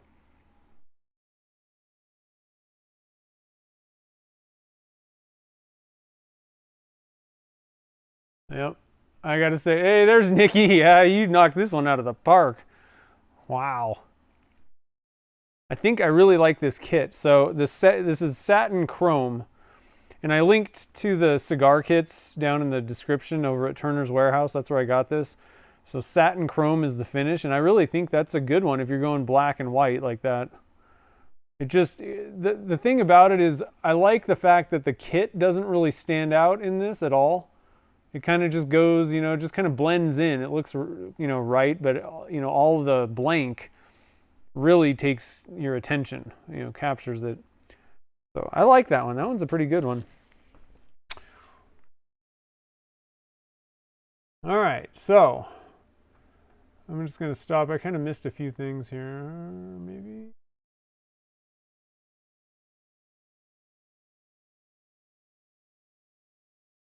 Daryl's here. How's it going? Been watching? Yeah, I like to do that too. A lot of times I'll just kind of watch or listen. This is a cigar kit. The next one I did Sierra. I don't know if it's actually, yeah, it is Sierra. Sierra, there's a lot of different ones. So at Turner's Warehouse, I don't think they have Sierra specifically anymore, but they have one called, and the one that I linked to is like, it's the same thing. Like Wall Street is the same thing, Monarch. There's got to be like 6 or something, like, it's ridiculous. There's a lot of them. So Sierra style, let's say. But so what I wanted to do was I just wanted to turn, I don't want to go through the whole sanding, have to, make you guys sit here and watch sanding more.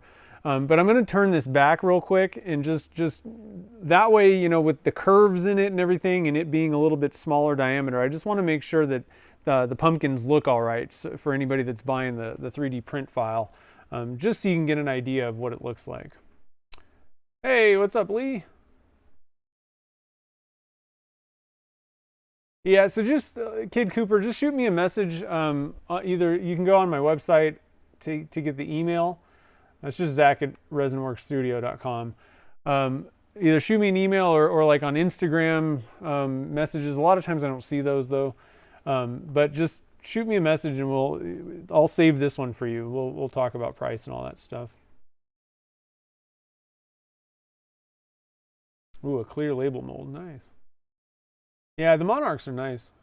They're all pretty good. I think quality-wise, they cost a little bit more, but they are a little bit higher quality than some of the cheaper Sierra variants, I think. I don't know. Who knows? They all work though. I haven't found one of the Sierras that like was not good. Some of them, the platings are a little bit better in some cases. A lot of times it comes down to like tolerances. You saw that I was kind of having a little bit of issue with getting some of those parts together, and I don't know what exactly caused that, but sometimes the manufacturing, they may not really, the quality control on the tubes and all that kind of stuff. Let's get you guys down here. I gotta tighten down my tailstock. My handle always comes loose. It's really annoying. One thing I don't like. Gotta find the Allen wrench that works. That one's not gonna work. Jeez. Be sure I have one. Oh, I'd use my thing. So, you know, a lot of times it just comes down to like tolerances and different stuff like that. Or like the, you know, why things are priced higher or lower.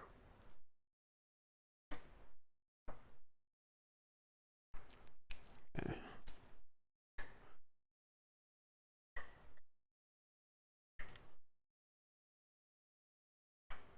There we go. I probably just need to put some thread lock on this thing.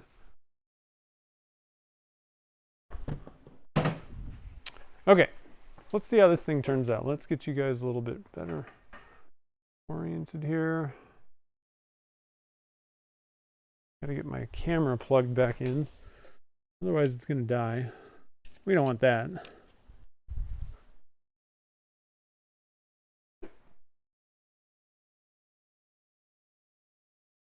There we go. Okay. Let's turn this up. So again, I cut this out of the box. And for anybody that didn't see earlier or doesn't exactly know what's going on with these things. So these are 3D printed.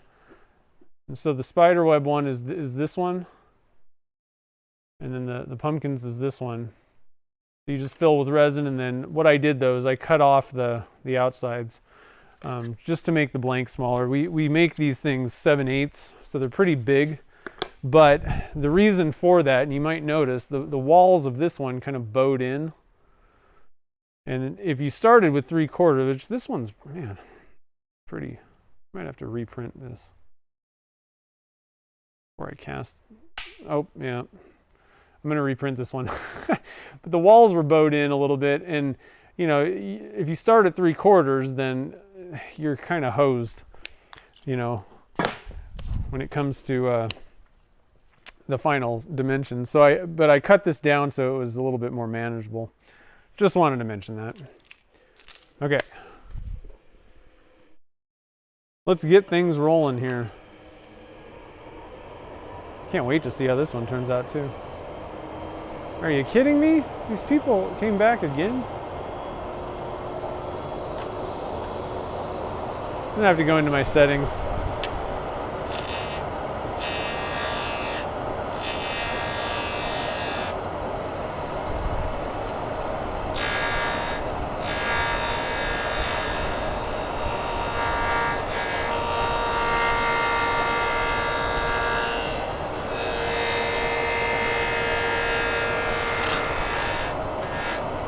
I guess I don't really need gloves, huh?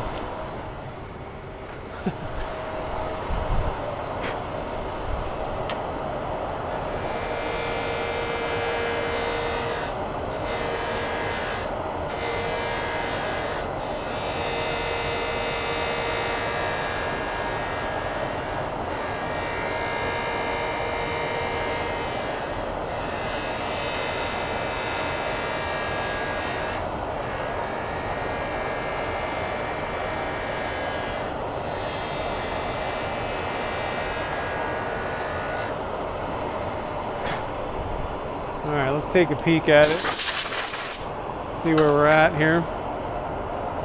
Just barely getting in. So it'll tend to want to kind of make this bigger, actually, I think, once we turn it down. So we haven't really gotten very far in yet.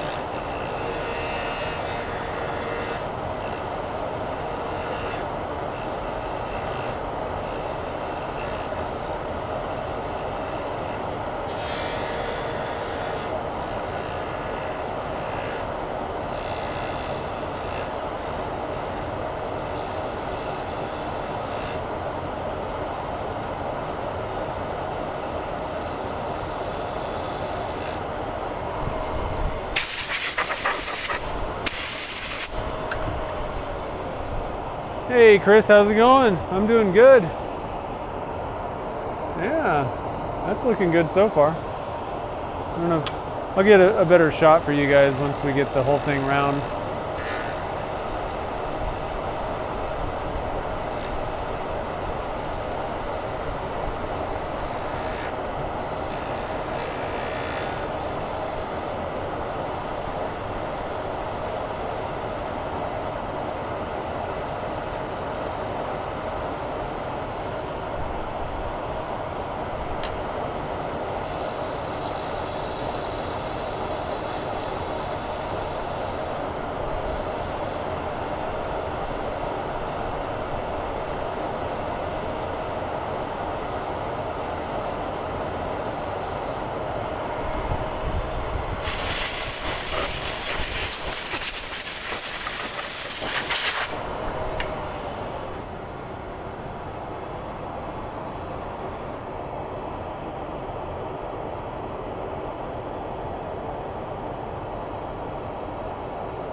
Yeah, it still looks fine. It's looking great. All right, so let's just get this thing finished up. Like I said, I'll do the sanding and polishing on my own. Post pictures of it later. But so far, looking good.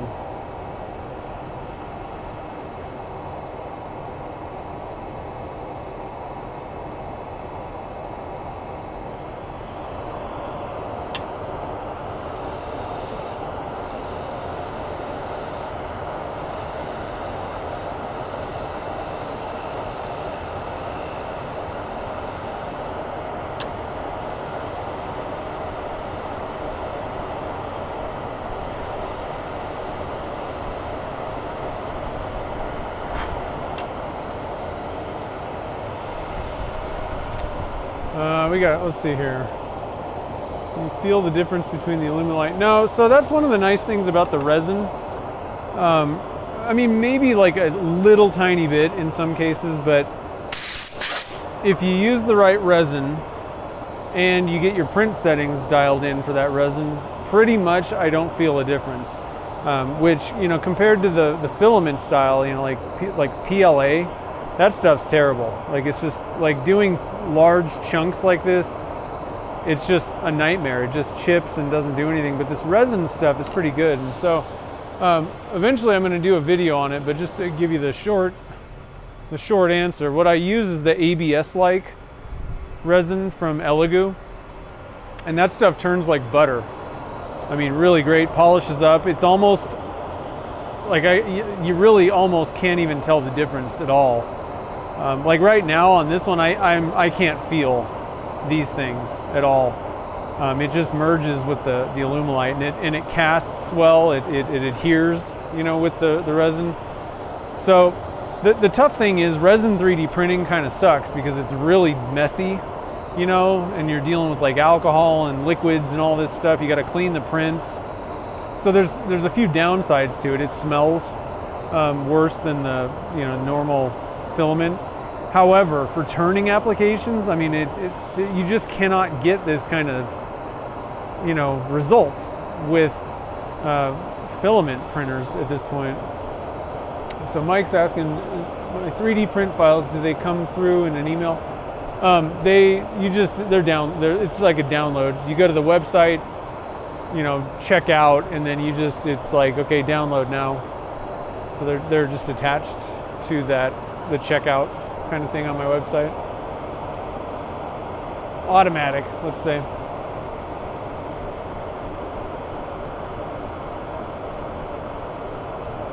No, well, it depends on what, you know, like I said, some 3D printed material is a little bit, I mean, it turns fine for the most part, but it's not awesome. Like this is almost indistinguishable from Alumilite clear. So the resin 3D print stuff is good. Filament can be hit or miss. A lot of times I wouldn't recommend buying blanks that are, so here's a for instance. hopefully you can kind of see. This is a 3D printed blank, and these clovers, like, I would not even recommend buying a 3D printed blank with a big blob of 3D printed material like that, or these pumpkins.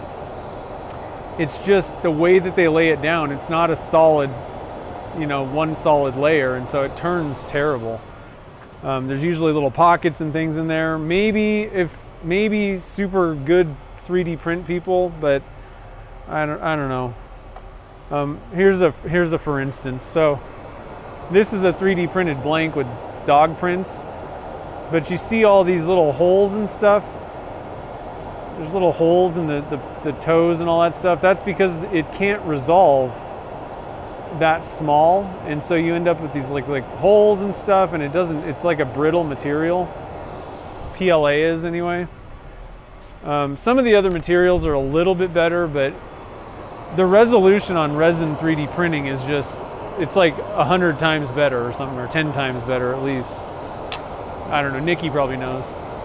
But it's, you know, you can get it down to like, I don't know what the numbers are, 0.5, like 0.1 millimeter, is it millimeter? So like virtually like solid. Whereas really the resolution on the filament printers is more like, I don't know, what are the numbers on that? Well, even with 100% infill, it just doesn't typically, I don't know. I've never been able to print. I'm not particularly awesome at the printing side. I'm not an expert at that, but I didn't enjoy them. I've tried other people's, and it just was not the same experience as resin.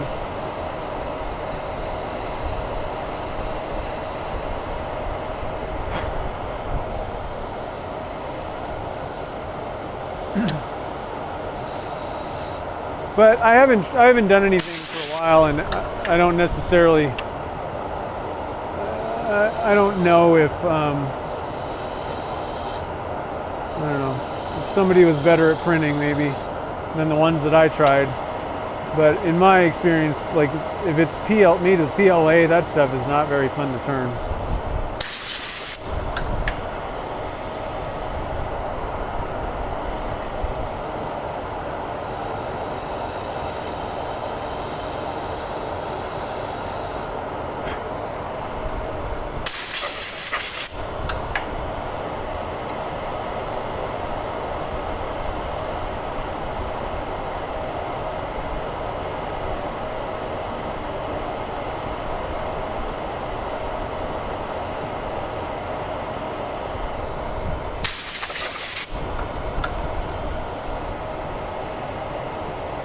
It depends on settings. Well, but I mean, that's kind of the point though, is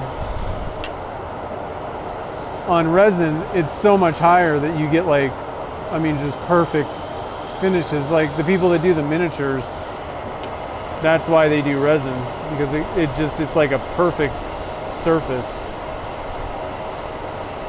You don't see any lines. And I don't know, maybe I haven't seen, maybe I don't know what I'm talking about at all, but I've never seen an FDM printer like the ones that most people are using, you know, maybe like super high-end ones, but you always see like little layers of this stuff, and it's not like a smooth, perfect surface like resin.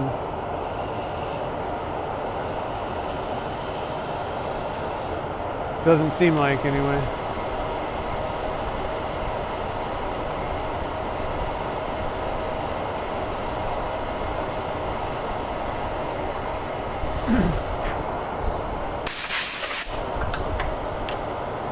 The other nice thing about the resin printers is you can do, so the way that printing works, it can literally do the entire bed, like every layer, it can cure that all at once. And so, you know, for certain things, like I do like the pinstripes.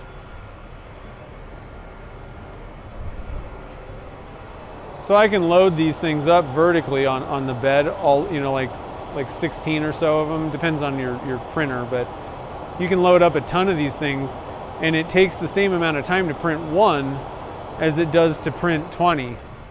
So that's one of the advantages to resin printing. Whereas like the FDM printers, you know, every extra thing that you add is going to take longer.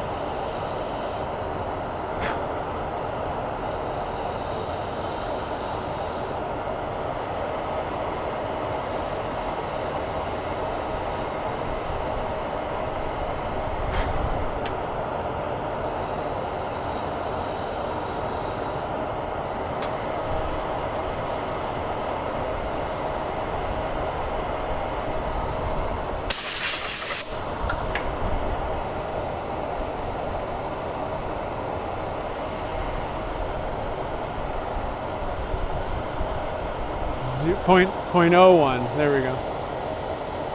0.01 layer height is possible on FDM printers. So why were we worrying about the honeycomb things then?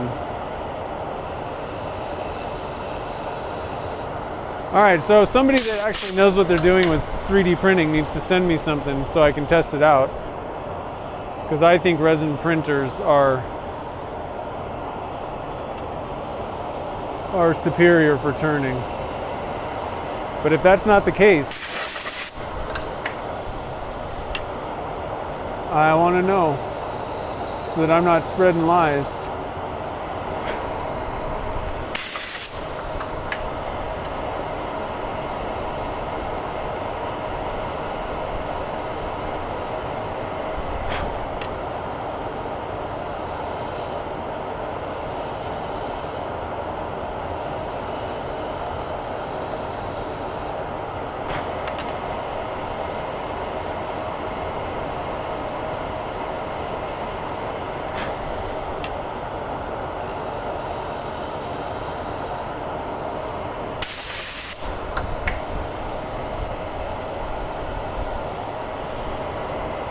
Yeah, a lot of times I don't see Facebook messages. Best way to get a hold of me is email.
Yeah, I don't know, because I used to print the pinstripe blanks.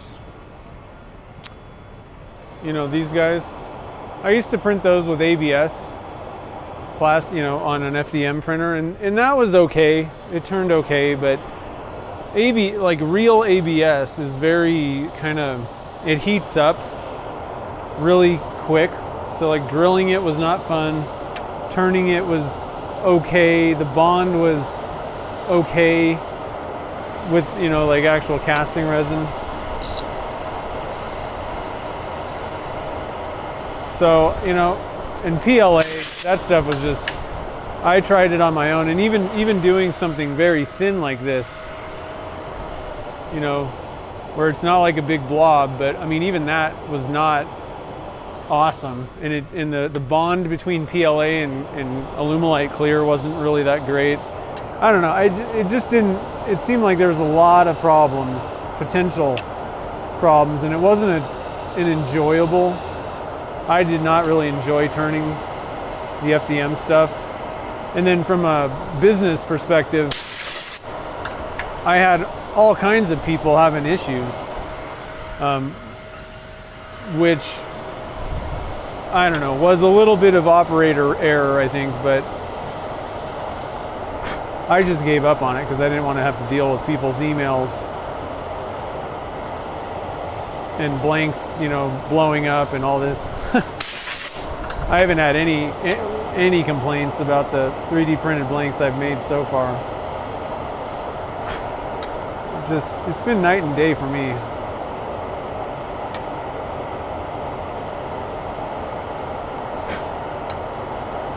And I turned other people's blanks and had pretty much the same experience. So I don't think it was just me or my setups.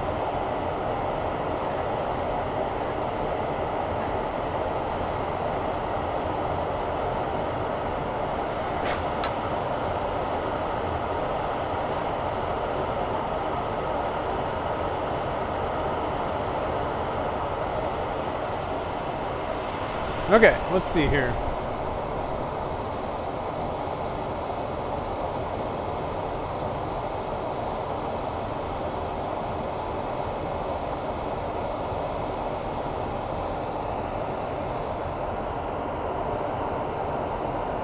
So I would say that this works great. There's nothing wrong with this. It didn't really stretch it or do anything weird.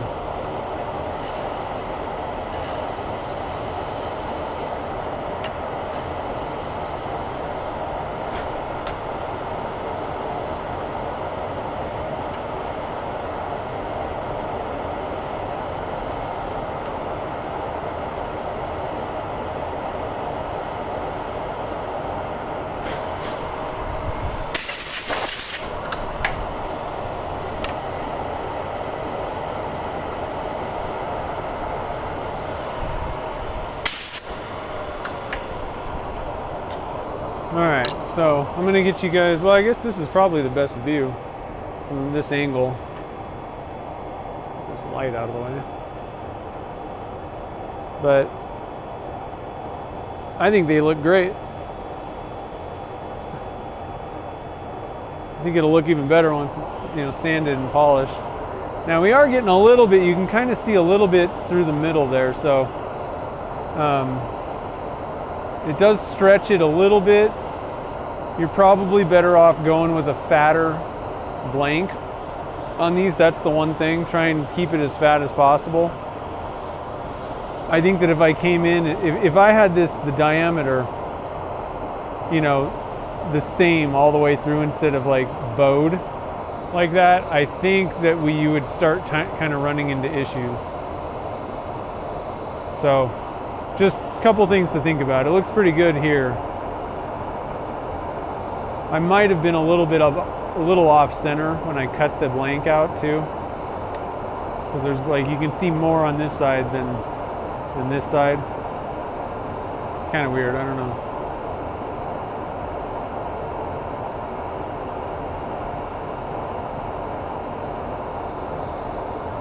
If you went with a die, it may not be as apparent also. You know, that's probably pretty thin between the 3D printed stuff and the orange mica powder resin. So that might help a little bit.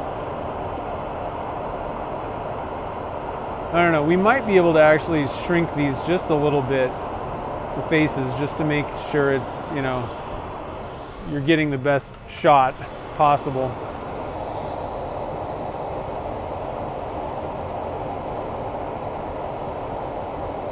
Yeah, well, I like regular, the FDM printing for you know, just making things, that's fine, but in this is what I'm talking about, is turning it.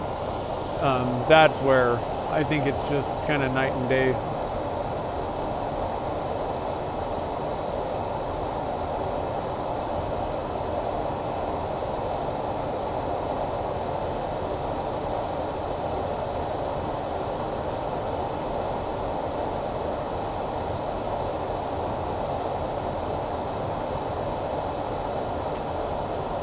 So yeah, maybe, yeah, we might need to make, I don't know, either move the face just a little bit here, or maybe make it just a little bit smaller, you know, just very, I don't know. So I'll get in touch with you, Nikki, see if you have any thoughts about it too. But overall, I'm pretty happy with it. It looks pretty good, I would say. I can turn off this dust collector now. Don't need that. So like I said, I'll do the sanding and all that stuff on my own, so you guys don't have to watch that. I don't want to watch it personally, so I don't know why you guys would want to. So anyway, I'm pretty stoked about this spiderweb pen though. Wow. That's a pretty sweet one. I really like the pumpkins too. I'm trying to think who I'm going to give this. I'm probably going to give the pumpkin one that I make the pen to a family member. So I got to think about who I might give that to. So anyway, again, the 3D prints are available on my website, and it's just you know, you check out and then you just get a link to download the file. And again, it's for a file for printing, and you can print it out on FDM if you have that. You know, as much as I don't really love FDM printing, if you have one, it'll work. It's just, if you're talking about, like, if you're buying a pen blank from somebody else and you had the option between the same one that was printed on an FDM printer and one that's a resin printer blank, I would go with the resin one all day. It's just, it's going to be a much more, you know, better turn overall. But the FDM printers, you know, like I said, if you have one, they work fine. Just know that it's, you know, a little bit more brittle usually, and it may be a little bit more problematic. You'll kind of feel the difference between the materials. So. Yeah, I know.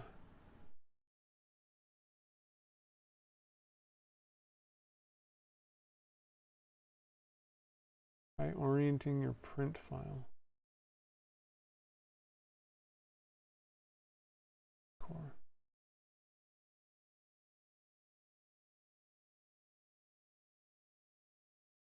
I'm not sure what that means exactly.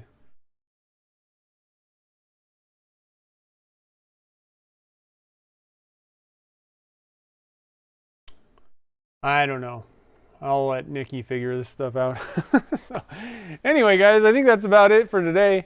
Again, next week's streams are canceled. I'm going to work on the mystery box number 4. And I think, like I said, I'm pretty sure it's Halloween themed, so I need to get that thing knocked out before Halloween, so we can get the video going.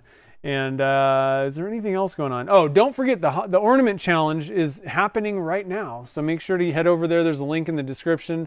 Again, these were made last Wednesday, you know, on Wednesday, and I'm going to do something with these and make a couple ornaments for my entries into the ornament challenge. But like I said, if you don't know what that is, you basically make an ornament, send it to Turner's Warehouse. They're going to auction them off, and the proceeds go to Toys for Tots. Pretty awesome thing, and there's prizes up for grabs, and there's like different categories you can enter. I know there's like, I think there's one that's just like wood, and then there's like hybrid, and then I think maybe a resin one, first time turners, young turners, you know, like all kinds of different categories. And you can basically enter in every category.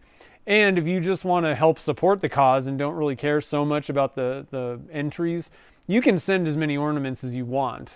But I think you only get 1 per category. But if you wanted to send 5, you know, of whatever down there, they're going to auction them off, and the proceeds will go to charity. So it's pretty sweet. And actually, that reminds me, I got to contact them because I'm going to sponsor some prizes for that too. So yeah, another mystery box. Pretty awesome. So I think that's about it. Oh, is that like printing the things that, yeah, that's one of the things, like I don't mess with printing things on angles and supports and all that kind of stuff. If you have to sit there and clip off 100 supports, like there's no way I'm doing that. So we try to make most of our prints just, you can print it vertically, easy with no support, or you just print it flat, like in the case of those boxes. We don't, I don't have the patience for that. I don't want to mess with supports.